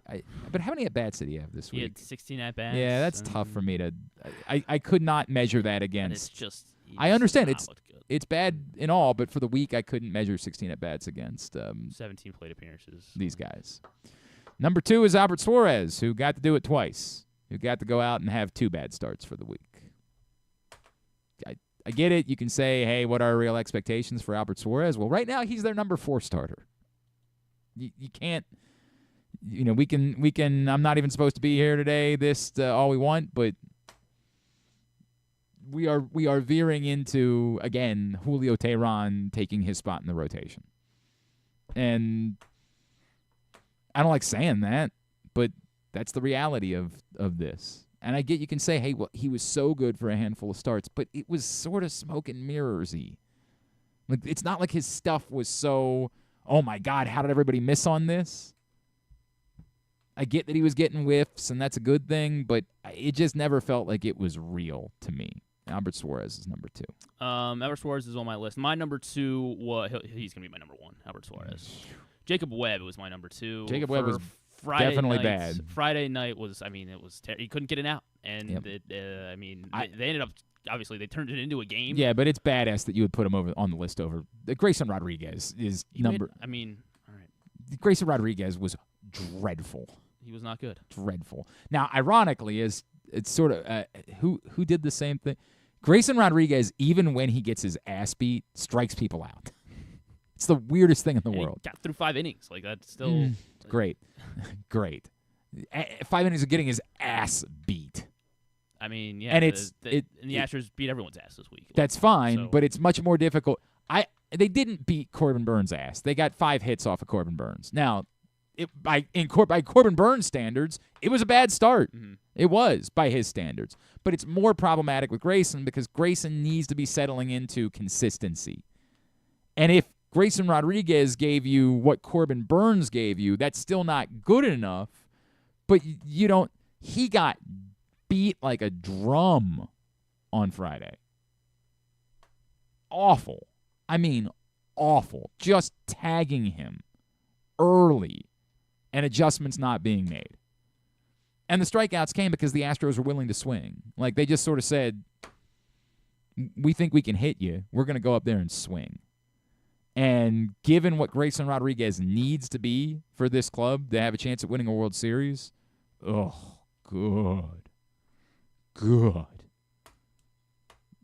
That's alarming. Grayson Rodriguez, number 1 for the week. Howard Suarez, number 1. You just do the thing where somebody starts twice. Like, and they're 2 bad starts. It's just the way that didn't help him. That's who Griffin is. You start twice, you're going to end up on this list one way or the other. That's just the way that. Well, I mean, if he had a great start, it's his quarterback thing. It's his obsessed with. It's a trope. This is what he does. He probably. I'm Griffin. This is who I am. On 2 games. This is what we do. And lost both of them. We'll get him up, Glenn Clark Radio. Should I take him off the list entirely? I'm not telling you that he's not. He was number 2 on my list. Get that, but you have a trope where this 2-start thing they're gonna be on. We just go ahead and bank it. Who's starting tonight? Cade Povich. He's gonna be on Griffin's list next week. We'll see. That's the way it's gonna go. Just 2 mid-starts. Either he's gonna be decent for 2 starts, and Griffin's gonna say, "Well, but it was 2." That's true. I probably will say that. It was 2. I mean, if he's okay for 2 starts, he's gonna be number 3 on Griffin's list next week. If he's not good for 2 starts, he's going to be on Griffin's list next week. Yeah. It's just the way that it's going to go. The 2-start thing. Get him up, Glenn Clark. Man in the arena. That's what it is. It's a man in the arena situation. We come back in. The man in our arena will be Jeremy Conn. Hopefully, if he doesn't have. What did he have? Diverticulitis? He had something going on. Is that what it was? I don't think it was that. It was something else. It was something. It was something else. I don't remember what it is. He'll tell us about it. Something that ended in Rhea? I might have. might have. Jeremy joins us next. This is Glenn Clark Radio. Hey, Birdland, head to Oriole Park at Camden Yards to watch the O's take on the Texas Rangers on Saturday, June 29th at 7:15. Be one of the first 30,000 fans 15 and over to receive a City Connect Hawaiian shirt. This year, one of the most popular giveaways features the bright and bold City Connect jersey design. And come out early for Early Bird Saturdays with live music and a special happy hour prior to the first pitch. Buy tickets today at Orioles.com/tickets. The ultimate fan experience awaits you at Sports and Social Maryland. See how we're raising the sports bar with our massive 100-foot media wall featuring 40 HD TVs and a 47-foot big screen. Bet on your favorite teams and this year's biggest events at the FanDuel Sportsbook while enjoying your favorite beers and cocktails, plus our delicious takes on bar food classics. Visit Sports and Social at Live Casino and Hotel Maryland at Arundel Mills. Must be 21. Gambling problem? Call 1-800-GAMBLER. Hagerstown, Maryland, a snapshot of American history that dates back centuries. Today, the roots of the city expand with another historical moment, the grand opening of Meredith Park, Hagerstown's new event stadium and home to the Atlantic League Flying Boxcars. Experience the energy, culture, and adventure. Plan your getaway today at America's newest and most innovative ballpark. You're welcome in Hagerstown, Maryland. Visit Hagerstown.com. The votes were all counted, and the results are official.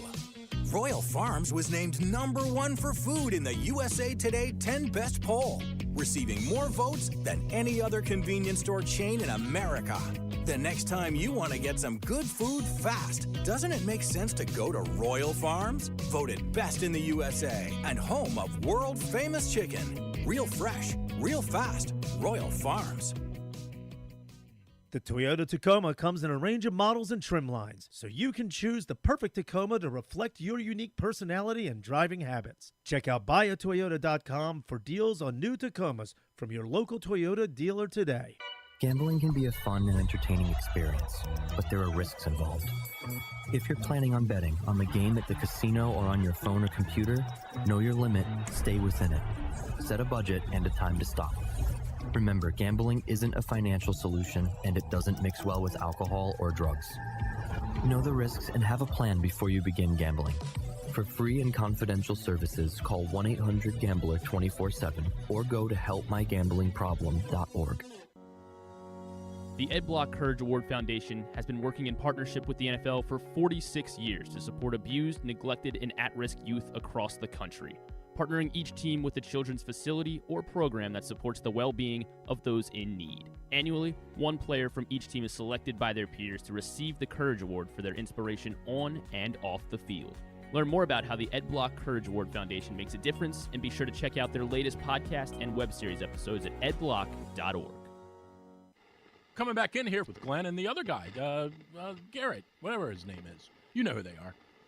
All right, back in here on GCR as we continue along on a Monday edition of the program. Today's show is also brought to you by County Sports Zone, countysports.zone. All summer long, we'll have your updates on coaching changes. We'll have previews for football season and other fall sports. Just because there's no high school sports going on right now doesn't mean there isn't still content churning at County Sports Zone, countysports.zone. Proudly sponsored by your local Toyota dealer and buyatoyota.com. Our buddy Zach Moore, Mr. Pigtown Sports, I think he's confused. He thinks that the Orioles already DFA'd Maton. They haven't. I don't see how you carry 5 to 6 outfielders with O'Hearn getting playing time more and more out there. Eventually, you need another infielder. Maybe if you do Maton today, then it's Mayo for Kalzer. I mean, maybe. That could be the case, too. I guess I would wonder why it would be.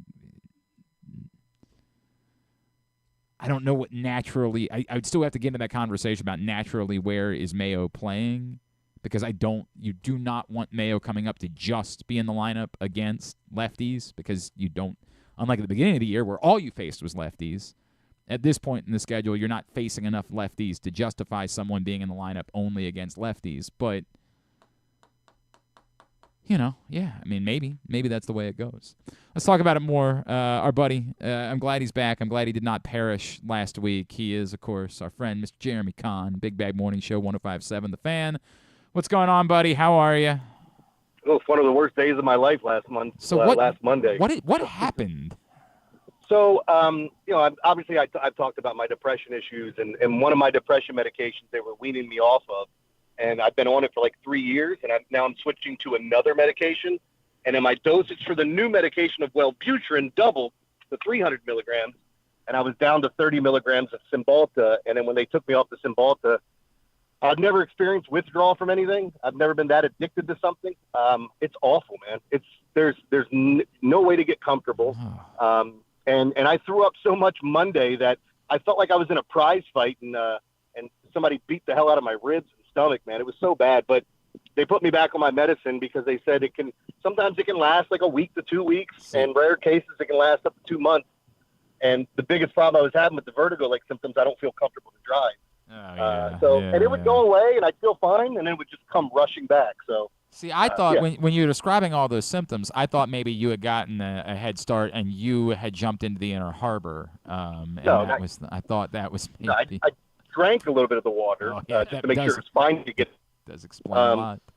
Explains a lot. But no, like going back to what you were saying though, with all this stuff and like missing last week. I mean, I try not to bail on you guys ever, and I'm like, can I do this? And I really couldn't, man. I was just, I think I stayed in my bathroom for about 12 hours. Yeah, it's a hell of a place to be in. When I've dealt with kidney stones, that's where I am. Like, to not even be able to like talk on a telephone, to be in that bad a physical condition that like you can't. It is a hell of a place to be.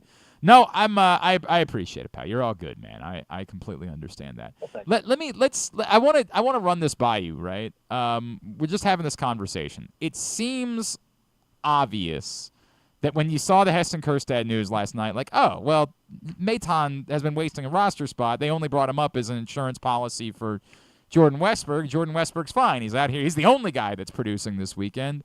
Maton goes. But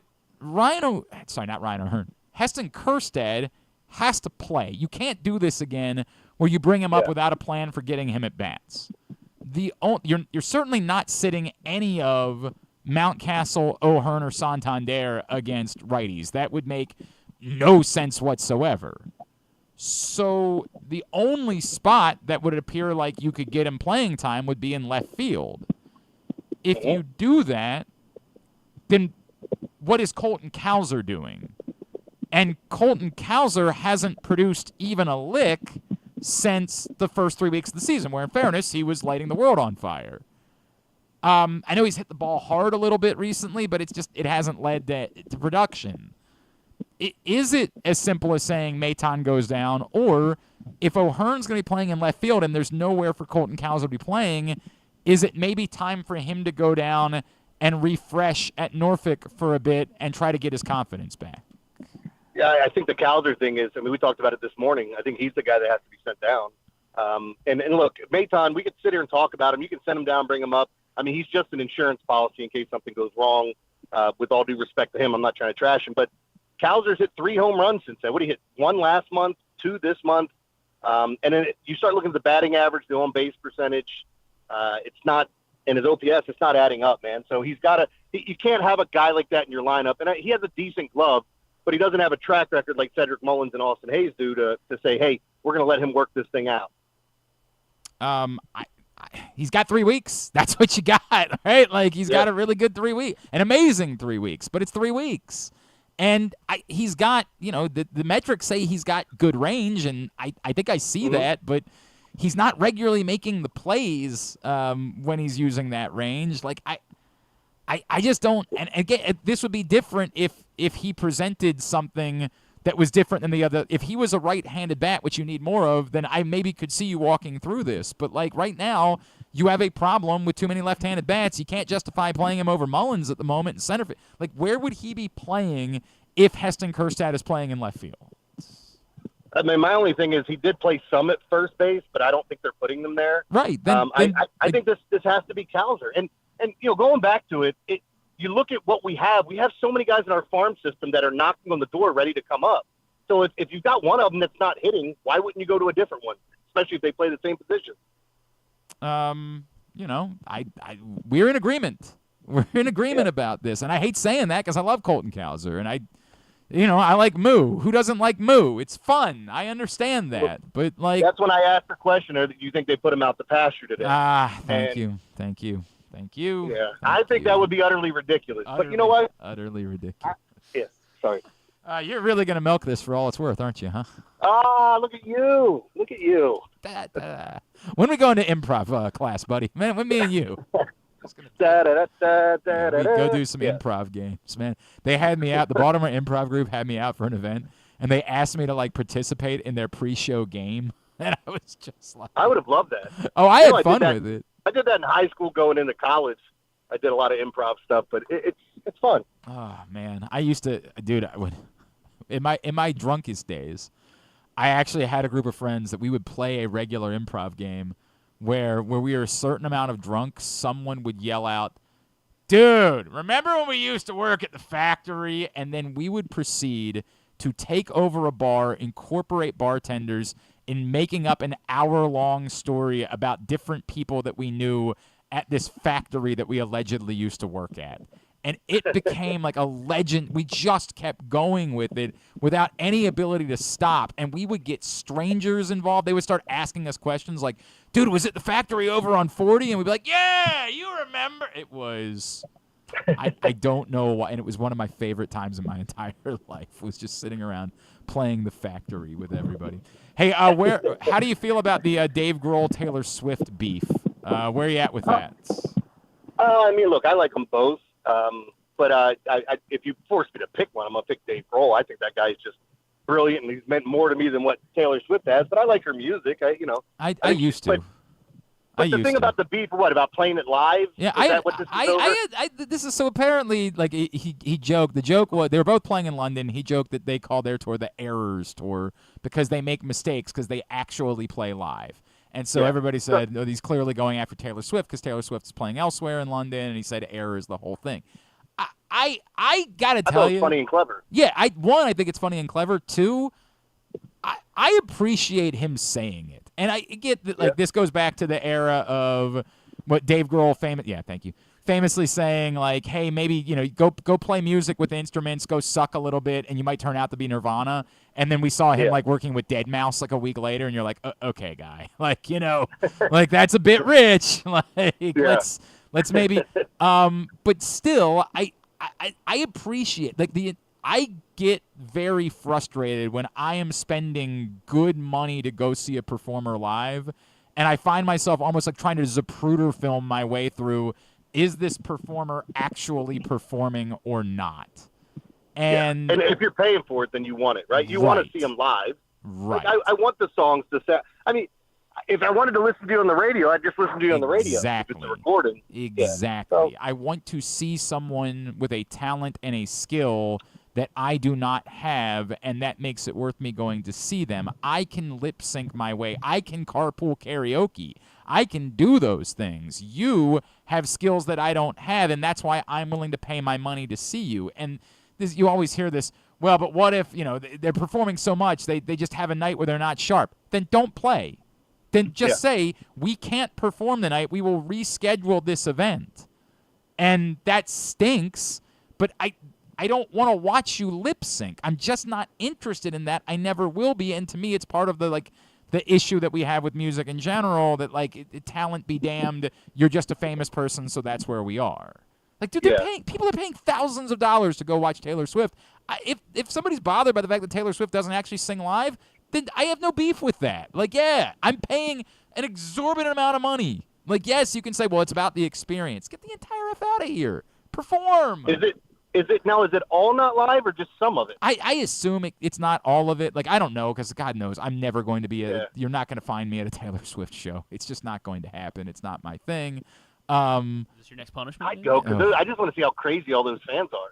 Like, I've never been that crazy. I love sports and lose my mind. I've never been that crazy. Yeah, I don't think I'm interested. We really have – boy, man, this is going to get a deeper conversation. Every time – I was so worried yesterday that there was going to be the Chicago-Indiana game was a great basketball game yesterday, right? Like, with the Orioles getting their ass kicked, I was able to spend a good amount of time with that game. I watched almost the whole thing, yeah. And it was really compelling basketball and compelling theater. But before the game, on the radio show yesterday, I had said, I am so prepared for something innocuous to occur in this basketball game and for the entire country to be super effing weirdos about it for the next 48 hours, right? Yep. And I'm over the stan culture. I'm over this, and that's the Taylor Swift problem is part, I really genuinely in my heart of hearts would tell you, I think the last 3 albums she's made have all been at the best mid, but really dreck. I just think the music is bad now, and we're not allowed to talk about that because we've all just decided that Taylor Swift is above criticism. We're not allowed to say it. We still give her album of the year when she's making bad music, just because we've anointed Taylor Swift as being, this is music. And it's similar to what I feel like has happened with Caitlin Clark. Caitlin Clark's a hell of a player. She's very good, but yet we were all focused on a basketball game between 2 sub-500 teams yesterday. And I kind of understand why, other players in that league, if I'm Asia Wilson, I'm super annoyed by that.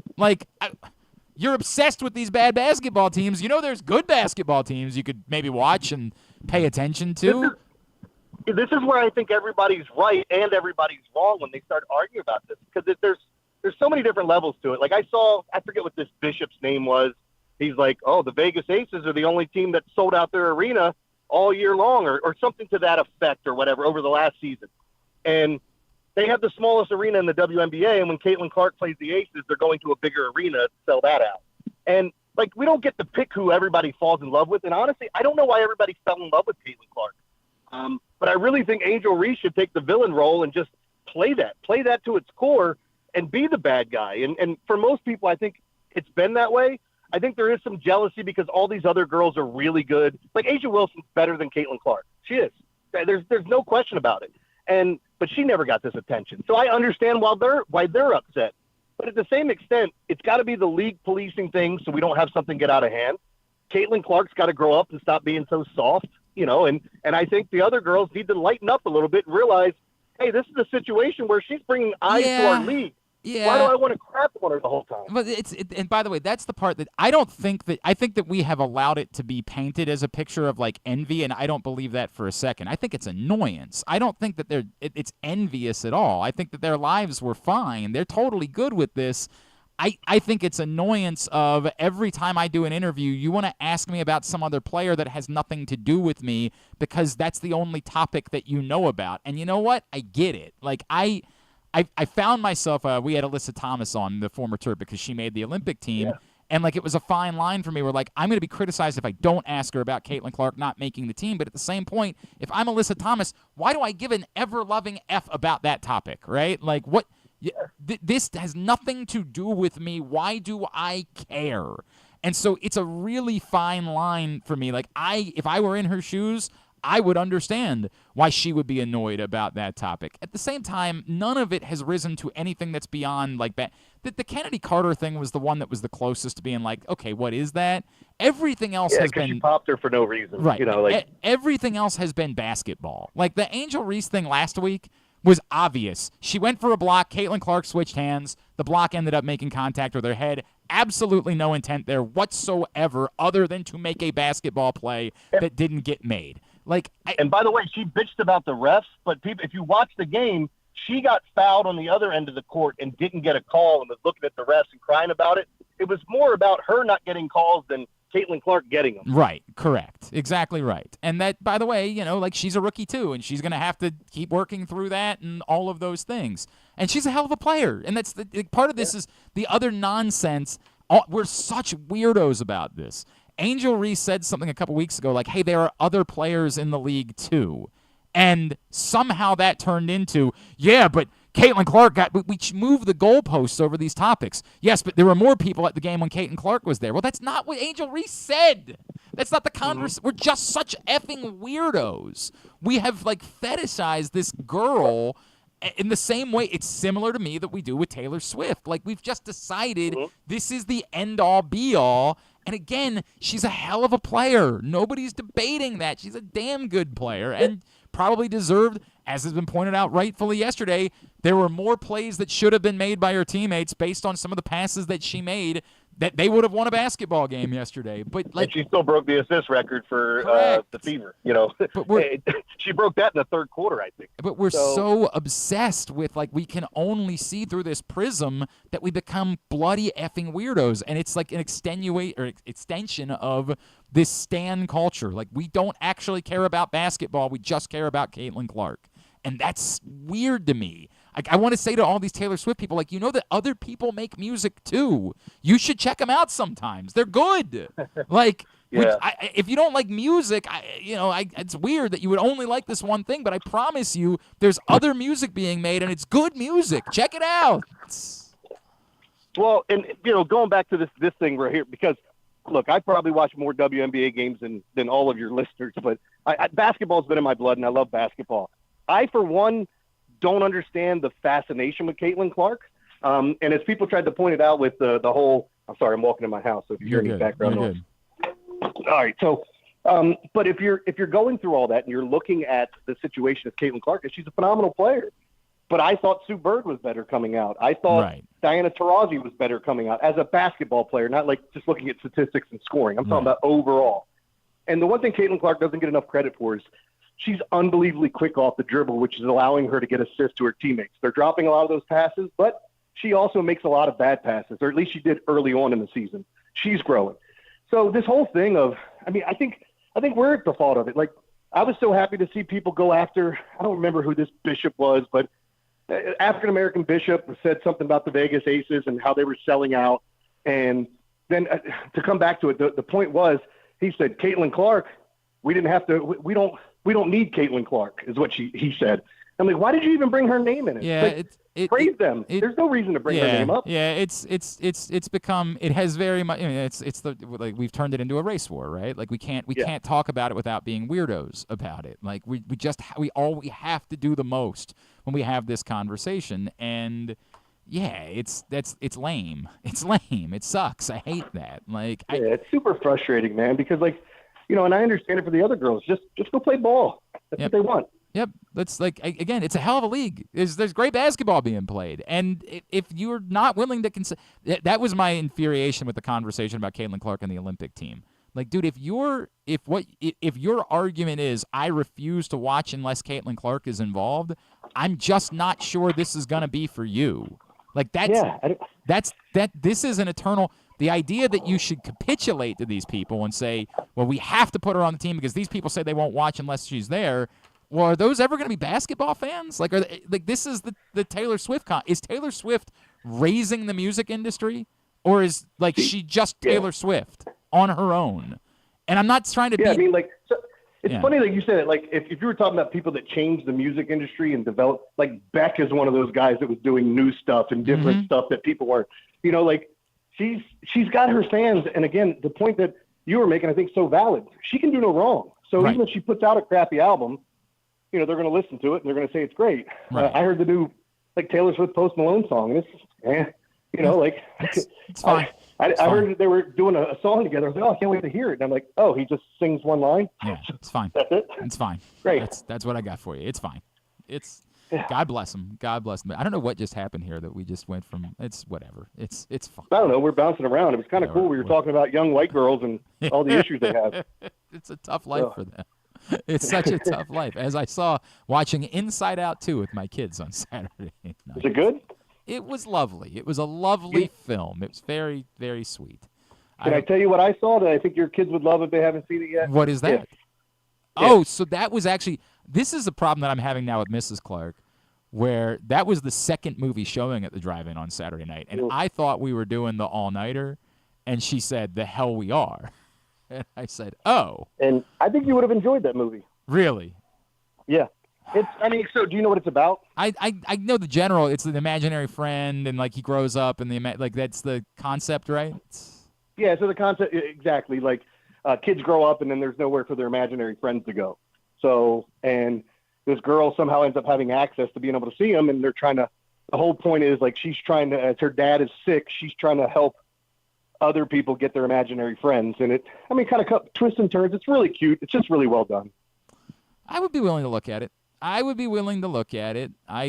willing to look at it on Saturday night. She just said, nah, we're not doing that. We're out. And I said, well, okay. Oh, all right then. I got to tell you, did you ever watch The Hitman on Netflix? Yeah. Okay. Can we talk about it? Yeah. Of course. Understand. All right. Well, then you're going to have to sorry, bro. You have to take your headphones off or something. I'll give you a wave. I won't give any spoilers. Are you going to? No, I want to talk about the spoilers because I have a serious problem with The Hitman, which was in general a fun film, right? It was, but there was too many holes. What's her face? The girl from True Detective, very attractive, lovely young lady. I don't remember what her name is. She's great. There is a huge problem. I can't think which girl it was. It's the Latin girl, the girl that played, the girl in The Hitman, that girl. She was in True Detective? Yeah, she was in, oh, God, which season? The last season? Yeah, hang on a second. Did they play her up as one of the indigenous people, or, was it? Yeah, I know exactly what you're talking about. No, it was in the, no, it wasn't in last season. Damn it, this is going to drive me nuts. All right, hang on. Let's talk about this, and then we'll deal with it. She's dating Jason Momoa. Oh, that's Jason Momoa's girlfriend? Yes. Well, now, if you can do better than Lisa Bonet, that might be the one way to do better than Lisa Bonet. I'm not sure. Yeah, anyway, she's beautiful. Yeah, she's gorgeous. He's beautiful. Yeah, he very much is, no doubt about it. So here's my issue. You realize that much of The Hitman was based on a true story, right? They reference that at the end of the film. I didn't know that. I must have missed that at the end of the film. Okay, it's based on this guy. Jeremy couldn't wait to get out of there. This guy. It was on Netflix. Well, you know what I mean. It's based on this guy who was in Houston, who legitimately. I was chilling at the time. He was the guy was a teacher who worked part-time on the side as an undercover cop. He was brought in because of his acting chops to help find people that are trying to hire hitmen. That's the concept. This was a real story. Except for the part where anyone was killed. That was the part that they gratuitously made up. The part where she killed the husband and then he killed the cop. They just utterly and completely made that up. Now, as I have said a million times before, the film Captain Phillips is not completely true to the story of Captain Phillips. But I get it. They added to that story. They embellished the story to make it better for a movie, and so you could have that dramatic scene of Tom Hanks after he's rescued and he's on the boat and he's literally shaking, and you're like, oh my God, this guy, that's acting. That is acting. They embellished the story of Captain Phillips to make it a better movie. They took this true story, kept these people as protagonists, but made them murderers and still protagonists when it wasn't part of the story. It's insanity. Yeah. Well, look, they do take a lot of liberties when they. So anybody that's watched the movie, when it says based on a true story, like you can literally take one aspect of a true story and make it whatever you want, as long as it's based on it. It's not saying it is a true story. Again, I understand and I accept that, and to me, it makes sense for the sake of making a better movie. But at the end, I know you understand that. I'm just saying that to the audience. Like Braveheart is based on a true story, but there's so many inaccuracies in that movie. 100%. The same thing. I can go through all of Mel Gibson's movies. The Patriot, that's totally inaccurate. I mean, we can go with The Strangers. Did you ever see that? That was based on a true story. Which one was The Strangers? Yeah. I don't remember which one that one was. Which one? That's a horror movie. Oh, with okay. The three masked people. So there's like a prequel that's out now to that movie. So my issue. The whole point is when they say based on a true story, they can change up. And by the way, again, I'm good with that because I want you to make the best movie that you can possibly make, right? Like make an incredible movie. And I'll live with the fact, and even like biography pictures, there'll be wink, wink, nudge, nudge. Like family members will say, hey, look, we understand they embellish the story. They embellish the story for the sake of the movie, and we're cool with that. We understand it. Now, when you completely make something, like the Green Book has some real problems with some of the liberties they took with that story, right? Like that became truly problematic when they randomly made a character gay that wasn't gay and made it seem like the white guy was rescuing the guy because of it when that never happened. And maybe you realize that all the guy really was a driver and nothing other than a driver. And it wasn't really worth making a movie about the guy. And the Farrelly brothers just wanted to do something for their dad, and they had to wildly embellish the story to make it worthy of a movie. That's the area where, like, this was a fine film, and it was, like, funny. And it's almost Catch Me If You Can, like this is a compelling character. But then you get to the point where these are supposed to be the protagonists, and they're the murderers.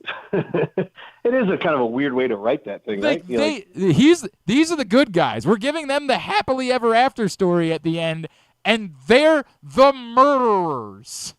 And it's one thing if, like, well, hey, we had to be true to the source material, right? Like, but no, they made that part up.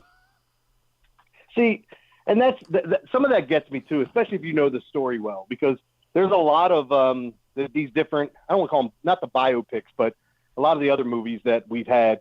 How about I guess you can call it a biopic, the one on Richard Jewell and the interpretation of what happened there and the bombing in Atlanta at the Olympics, like all these different things. So, I mean, you see movies like this. Sometimes I get mad at myself because I get caught up in going, I can't believe they did this. I can't believe that happened. It's like they're in outer space and they're talking to a green man. What do you mean? Right. I can't believe that.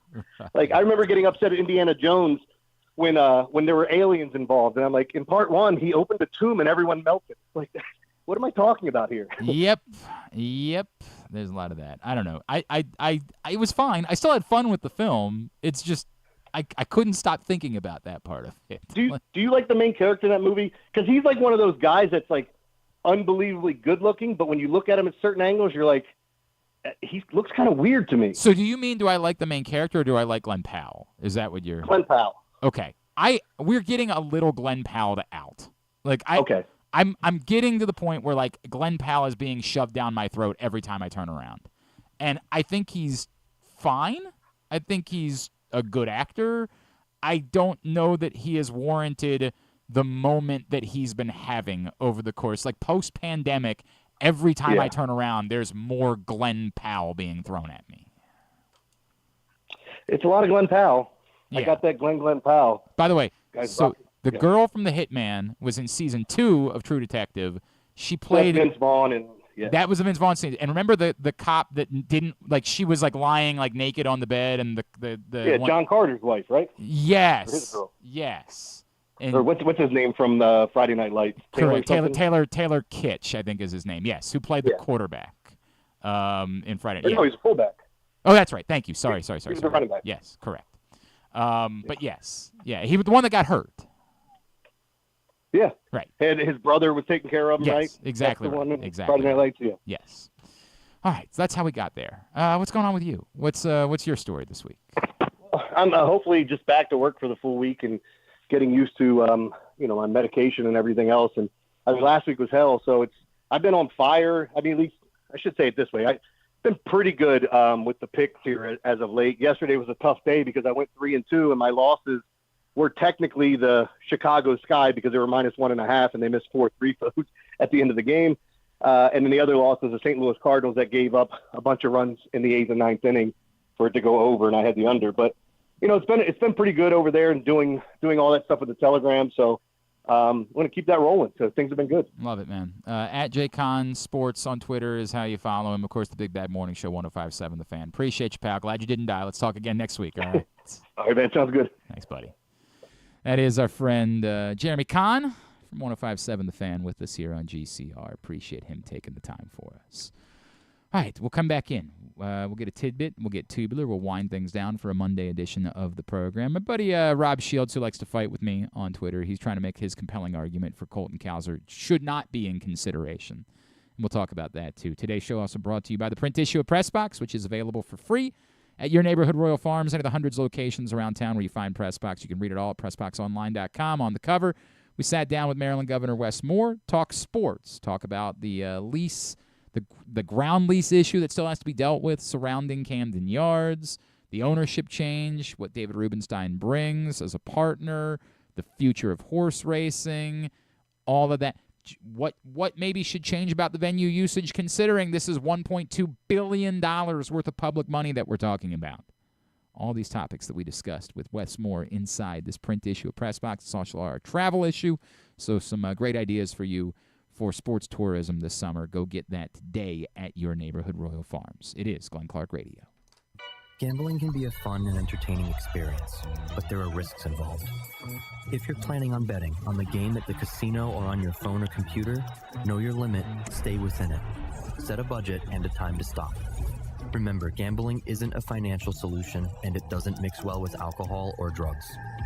Know the risks and have a plan before you begin gambling. For free and confidential services, call 1-800-GAMBLER 24/7 or go to helpmygamblingproblem.org. Discover one of Baltimore's hidden gems at Guilford Hall Brewery. Enjoy dinner in our spacious brew pub, sip a signature cocktail in our outdoor, dog-friendly beer garden, or take a tour of our brewery. Discover your new favorite local craft beer. From crisp lagers to hoppy ales, there's something for everyone to enjoy. Pair your brew with delicious appetizers and entrees. There are options for the whole family, but you have to try our fan-favorite giant pretzel. Guilford Hall Brewery, where every sip is a celebration. Visit us online at guilfordhall.com. Make the most out of every day in your Toyota RAV4. Available in hybrid or gas-only models. A RAV4 can get you where you want to go in style. Check out buyatoyota.com for deals on new RAV4s from your local Toyota dealer today. The drug scene in Maryland is changing. Fentanyl and xylazine are being added to street drugs, and you may not even know it. Xylazine is not even intended for humans, and fentanyl is an opioid 50 times stronger than heroin, and contributed to over 80% of overdose deaths in our state. Anyone who uses drugs, even occasionally, is at risk of overdose. To learn more, visit stopoverdose.maryland.gov or call or text 988. The votes were all counted, and the results are official. Royal Farms was named #1 for food in the USA Today 10 Best poll, receiving more votes than any other convenience store chain in America. The next time you want to get some good food fast, doesn't it make sense to go to Royal Farms? Voted best in the USA and home of world-famous chicken. Real fresh, real fast, Royal Farms. The latest edition of Press Box is available now, and on the cover, Glenn Clark and Stan the Fan Charles sit down for a sports conversation with Maryland Governor Wes Moore, discussing the Orioles and Ravens stadium leases, the future of horse racing in Maryland, and how his own football career at Johns Hopkins shaped him as a leader. This is also our annual travel issue with information about sports tourism opportunities in Maryland for your family to take advantage of throughout the summer. Press Box is available for free at over 500 locations throughout the region, including 60 Royal Farm stores, or you can read the entire issue at PressBoxOnline.com, where you can find great betting advice and the best daily coverage of the O's, Ravens, and Terps. One of the things that's definitely wrong with this country is that this dude still has a job somehow, some way. Glenn Clark. All right, back in here on GCR as we continue along on a Monday edition of the program. And yes, Rob, who I love fighting with, Rob points out on Twitter that, like, the baseball savant metrics, like, they all still seem very good. An XWOBA of 352, that's the, the weighted on-base average. Like, these things, there are still good numbers. It's difficult for me to, again, figure out how do you separate those first 3 weeks from even those numbers. Because they all, like, it's easy to say it back and say, well, I think there's been a lot of bad luck involved. Well, yeah, but some of those numbers, what we're saying is we acknowledge what he did for 3 weeks. What's happened since then? And it's hard for me to dive into those numbers more specifically. And yes, I think we've all seen how hard the ball has been hit recently. And that does matter for Colton Cowser. But I would just need to know, without knowing the impact of those numbers. Then we brought it up earlier. Like, Baseball Savant still has his range in the 98th percentile. So I can't sit back and say, well, it feels like he hasn't been making the plays. I can't say my feelings go above fact. But I don't know. I'm still struggling with this. If you're bringing up Heston Kjerstad, you're not bringing him up to not play. Or it's a mistake, right? Like, you only bring him up if you're planning on playing him. So, if he's going to play, somebody's going to be nudged out. And I'll keep coming back to that. I got to dive more into the numbers to be able to have it. Look, we're going to get an answer in the coming hours. They're going to make a move at some point today. And my gut is it's going to be Maton because that's always the... Now, you could say they've got a DFA Maton. Who is rushing out to get Nick Maton? I think you get to pick up Tony Kemp again. Yeah, I'll live. Yeah, I'll live if it costs them Nick Maton. Like, I'll be all right if that's the way it goes. It does... It's bolder to send down Colton Cowser, who lit the world on fire and was a leading candidate for Rookie of the Year month into the season. But the actual production has been problematic. And I don't, again, if they are confident still in that he's doing everything the right way and they want to ride it out, that's great. But then where are the at-bats coming for Heston Kjerstad? That's the part that I'm struggling with. That's where I'm at. All right. I think we covered everything that we needed to cover from the weekend. We covered soccer. We covered hockey. We talked about the WNBA game yesterday. How about we get a tidbit? Have you ever thought of taking a cruise to these wonderful destinations with sunny skies and beautiful beaches? Well, wait no longer. We're ready for you to cruise from the Cruise Maryland Terminal. Have a little phrase that you can go from baggage to margarita in about 15 minutes. Choose fun with an array of destinations, onboard activities, entertainment, and world-class cuisine. Contact your travel agent and book your cruise today. Let your adventure begin. All right, what you got for tidbits? All right, I'll start with this one from OptaStats. I think it was Friday night when Ohtani hit that ball. He hit a ball. I don't know, it was a mile. I think in his first game. It was his first game ever against the Angels, and he hit a ball almost out of Dodger Stadium. Also Friday night, he became the only MLB player in at least the last 25 years to have multiple hits, multiple walks, and multiple RBI in a single game, while the rest of his team didn't draw a single walk or drive in a single run. So Ohtani was the only offense for the Dodgers on Friday night. That's very interesting. It was. I found it very interesting. By the way, did I see over the weekend that the thing that we had talked about? There was somebody who won a game, a pitcher that got a win without facing a batter. That is correct. That was who did that? We just talked about this last week. Why were we talking about that? Because we were talking about how wins don't matter. Because our buddy Paul was fighting about Cade Povich not getting the chance to finish the fifth inning. I had a tweet about it. Where oh my God! I thought I remembered to click like on it when I saw it happen. I swear. Jesus. It was an athletics pitcher. Yeah. I don't remember who it was, though. Sean Newcomb. Sean Newcomb. First pitcher in athletics history, at least, this comes from Mike Selleck, to be credited with a win without facing a batter. Now, he did throw 2 pitches. He did not it wasn't the scenario that we talked about where you could literally win a game without throwing a pitch. Right. He threw 2 pitches after he came in, and then before he threw, so first pitch was ball inside, second pitch was fouled off, and before he threw his third pitch, he picked off a runner, and then Langoliers hit a home run in the bottom of the inning, and so he became the pitcher of record despite the fact that he did not face a batter. It's pretty but obviously the win stat is really important. So, and then Cespedes Family Barbecue also pointed out. So, meanwhile, Justin Steele, who has faced 236 batters this year for the Cubs, and he's been he was on the injured list for a little bit, but he's been pretty good. He has no wins. So, yeah.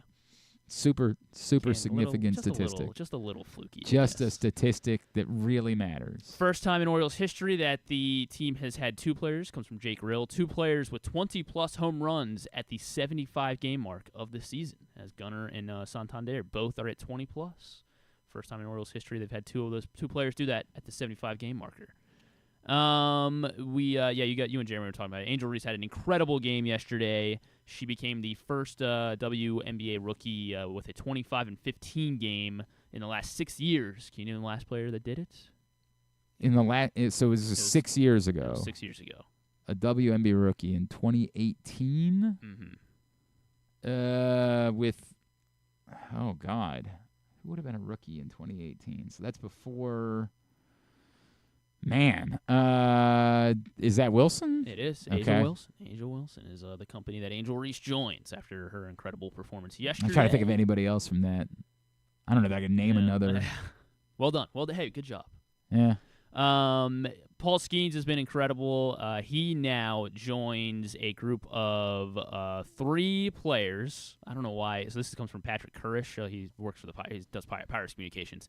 I don't know why he worded it like this, but in the last 131 years, so would that be since the mound has been at its current distance, I think, 1893, there have been 3 instances of pitchers recording 55 strikeouts with 10 or fewer walks through their first 8 career games. There have been 3 instances. Paul Skeens is one of them. Can you name either of the other 2, and they both happened in the last decade? 55 strikeouts, 10 or fewer walks in their first 8 games. They both happened in the last decade. 55 strikeouts, 10 or fewer walks in their first. 55 burgers, 55 french fries. Yeah. 55 strikeouts, pizzas, less than 55 walks. In their. Oh, God. Say it one more time while I'm thinking about it. This is the third instance. You got me on, I think you should leave, and now. Third instance of a player with 55 strikeouts in 10 or fewer walks through their first 8 career games. And both of the others happened in the last 10 years. The problem is, I'm trying to think of. What happened this year? What happened this year? Yeah. Imanaga? Not Imanaga. Who the hell else is. This year? Yeah. You're in the right division. I'm in the right division.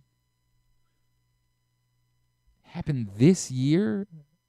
Who else was Jared Jones? Jared Jones, his yeah, teammate. So it's teammate, yeah. Jared Jones and Paul Skeens take up 2/3 of this ever happening. You got to be honest with you, I knew that, but sorry. Go ahead. And then the other one who has also been involved in pretty much every Skeens tidbit, Tanaka in 2014. Oh, okay. Yes, Masahiro Tanaka. What a time that was. Yeah. Pablo Lopez. Although if you think Tanaka was a phenomenon, you would be way too young. Daisuke Matsuzaka, when he showed up in Boston, it was pandemonium. 06, 07, somewhere in that range. I remember there being a Matsuzaka, Randy Johnson start in Phoenix where I have never seen. We got a call the day before the game. We have to open up an auxiliary press box. We have to. It was badass. They were like, hey, when you get here, you're going to have to show 3 different, you have to show this your normal credential, then you have to go over here and pick up another credential in order to access this part of the stadium, and then you're going to have to get a 3rd credential if you want to go. It was badass how much hype there was surrounding Daisuke Mat. Because remember, he had, what do they call it, the gyro ball? Oh, yeah. He was the one that brought the gyro ball over to America, and it was, just pure pandemonium. Daisuke. 14 strikeouts. Pablo Lopez did this yesterday and was very, very good. I don't know if you heard, Trevor Bauer did it in the Mexican League. 19 strikeouts. Wow. So, all right, I'll do that one. Top Mexican League pitchers tomorrow. So you can study up. I'll give you time. Oh, thank you. Yeah. Yeah. But it did get me thinking. It was like the third time I think Pablo Lopez had a 14 strikeout game. So it got me thinking about the pitchers that have thrown the most 14 strikeout games. There's a massive drop off in the top 2 all time. So I'm going to ask you for the top 2 all time, and then see if you can name the guy. How many of the guys that have done it 5 times among active pitchers? Active pitchers with 5 14 strikeout games. There are only 8 active pitchers with 5 14 strikeout games, and then there are 2 that are far and away the top all time. Okay. So give me those 2. Nolan Ryan. 36. He's number 2. Randy Johnson. 47, and then the next closest 15 games. That does not surprise me that much. Roger Clemens is 3rd. Yeah, actually, you know what? I was between Clemens and Randy Johnson on who was 3rd, but Randy 47. Who was 2nd? 36. Pedro 14. All right, so active. 18. So let's play the hits. Scherzer. Yes, he is number 1.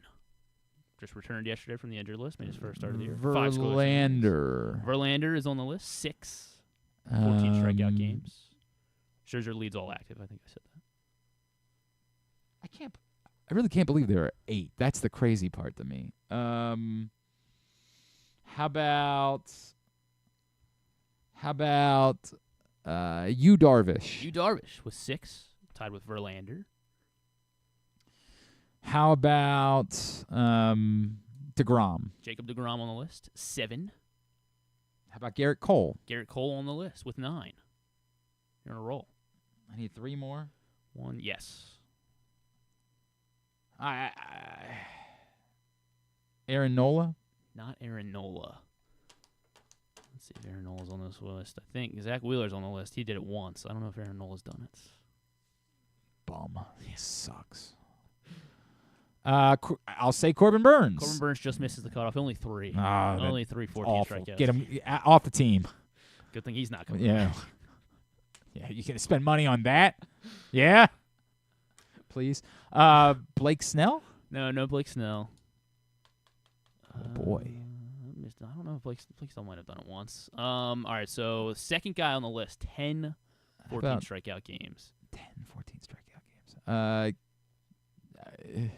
Yuck. You might be forgetting that he's active, but he's having a very good year. I might be forgetting that he's active, but he's having a very good year. I might be forgetting that he's active. He's lost 2 of these games. I might be forgetting that he's active. Who am I forgetting is active? God damn it. The Orioles just saw his team, but they did not see him. They just saw his team, but they did not see him. Forgetting that he's active, but he's having a good year. This is complicated. Should be an all-star, I think. Sonny Gray? Not Sonny Gray. I think we did see Sonny Gray, though. Did they? I don't remember. That was weeks. That's terrible. Weeks ago. Yeah, right? Why would we want to think about that? They just saw his More recent team. than that. It was one of the last... Last 4 teams they faced. He's having a very good year. It was one of the last 4 teams. All right, so... They didn't see Stroman. Is it Stroman? No, not Stroman. Stroman is 10, 14 strikeouts. I don't know, man. I'm trying to figure out who I'm not thinking of. God. They just saw the Braves. Mm-hmm. It's Chris Sale. Chris Sale. Chris Sale. Yeah, Sale, that's on me. second among active 100%. Chris Sale. Another guy who is injured. He should be coming back some point this summer, but the guy that is injured and has not played yet. Injured, but should be coming back at some point this summer. Has not played yet. Jacques.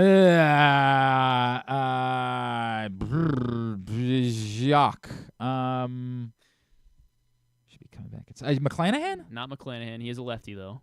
He is a lefty. I don't think McClanahan's coming back at all this year. I don't know. Because he did not have Tommy John. It was a shoulder thing, so he's been out all year. And he is an NL West pitcher. NL West pitcher who's not pitching right now, but is going to be back. Jesus. You can just... Shut up. Okay. Shut up, you. All right. Hall of Famer. Yeah, he's a Hall of Famer. He's a Hall of Famer? Yeah. At least, I think he should be. But that's a big difference between I think he should be and has he pitched at all? He hasn't pitched at all this season. Correct. Has not pitched at all this season. He's been on one team his entire career. Been on one team his entire career. Oh, Kershaw, right? My Clayton bad. Kershaw. Yeah, that's on me. And then the guy, and then there's one more guy, 8th on the list. This is a pretty big shocker. We're facing the Orioles are facing his team this week. We're not facing him. So the Guardians, Carrasco, Carlos Carrasco has 5 14 strikeout games in his Good career. for Carlos Carrasco. Yes. All right, that was painful. Yeah, it was. That was painful. Do the thing. Oh God, damn it. Yeah. There is a place where tradition, family, and community gather, where the aspirations of talented young competitors takes root, and where the crossroads of history, culture, and renewal come together. This spring, experience America's newest and most innovative ballpark, Meritus Park in Hagerstown, Maryland, home of the Atlantic League Flying Boxcars. Plan your getaway today. You're welcome in Hagerstown, Maryland. All right, here's what's coming up totally tubular-wise. This shouldn't be quite as painful, although depending on what happens in the baseball game, it might be. Orioles open up the series with the Guardians, trying to shake off a 3-game losing streak. 6:35 on Masson, Tanner Bybee, and Cade Povich, the pitching matchup. Just learned talking to Jensen Lewis that it's Bybee. Oh, really? I thought it was like BB. I thought it was BB. Bibby would make more Bibby. sense the way it's written, but no, it's definitely Bybee. And it's also the free game of the day on MLB TV if you happen to not live in the area. Game 7, Stanley Cup, will be given out between the Oilers and the Panthers down in Sunrise, Florida tonight, 8 o'clock on ABC. And then Game 3, the College World Series final, title will be determined between Tennessee and Texas A&M, 7 o'clock on ESPN. Euro this afternoon, Croatia, Italy at 3, Albania, Spain at 3. Croatia, Italy's on Fox. Albania, Spain is on FS1. Copa tonight on FS1. Colombia, who's red hot coming into the tournament against Paraguay at 6. Brazil, who So again... I have Paraguay and Colombia, so I just need a result. Right? Yeah, you want a result. Brazil, of course, coming off that devastating 1-1 loss to the U.S. going into the tournament. Brazil takes on Costa Rica tonight at 9. Track and field Olympic trials continue tonight at 8 on NBC. There's a 16-year-old from Bullis School. Yeah. It's a D.C. kid. Like, we can't... By the way, hell of a year. All the success that Baltimore was having in the Olympics, this year really all about D.C. Katie Ledecky, Noah Lyles, like the D.C. kids... that we got to really squint to try to be like, well, it's Maryland. Although Francis TFO is not going to compete in the Olympics this year. I can't remember the kid's name. Quincy Wilson is the kid's name. 16-year-old who's going to be running in the final for a chance to go to the Olympics. It's wild, man. But that continues at 8 on NBC. Baseball, otherwise, Masson 2, Nationals, Padres at 9:40. MLB Network, Braves, Cardinals at 7:30. ESPN Plus, Cubs, Giants at 9:45. And the USA Network for WWE Raw tonight at 8. Non-sports. Non-sports took note that it was a big sports night, so there's nothing. Oh, yeah. okay. Martin Short is going to be guest hosting for Jimmy Kimmel this week. I do love Martin Short, but not enough to get me to watch Jimmy Kimmel. That won't be happening. Steve Martin will be on with him. I love the two of them together. And Imagine I assume Dragons that is gonna be means there's a new season of Only Murders that's correct. coming soon that they're plugging. August, though. Yeah, I don't seems odd that they would be doing that now. It does seem odd. Right? That's why I was like, is it really not until August? Yeah, maybe they're gonna like do a doesn't really surprise. make It's coming sense. next week. That'll be the okay. Well, maybe that's why we get the Bear back in 2 weeks, so that is true. That's all good there. And I'm nearly through this season of Shoresy already, so really pisses me off. They did that with Letterkenny too. That's the shortest seasons. It's like 6 episodes. Like, what is the point of this? Make some damn shows already. Thank you. It's Glenn Clark. I approve this message. Thanks today to Jensen Lewis. Thanks also to Mike Bordick, as well as to Jeremy Conn. We'll get it all up in the greatest hits section of the Oh my God, it's so good. tab at GlennClarkRadio.com. And tomorrow on the program, we'll chat with Dante Green. okay, about the Big Three Yes, coming to from the Big town Three this coming to weekend. Baltimore. And then Stuff and things. hopefully an Orioles win. Okay, that's what we've got going for us. Thanks everybody at If they Pressbox. lose, then we'll talk about the loss, I guess. Sure. Thanks to everybody at Pressbox, all of our great sponsors and partners, including Live Casino and Hotel. Visit Hagerstown and Washington County, Cruz, Maryland, Guilford Hall Brewery, Royal Farms, Ed Block Courage Awards, HelpMyGamblingProblem.org, Costa Sin, MSAA, the Baltimore Orioles, your local Toyota dealer, buyatoyota.com. Thanks to Griffin at Griffin_Bass. Follow us, Twitter, Instagram, and TikTok at Glenn Clark Radio. Have a great Monday night. Go Birds. Dukes up.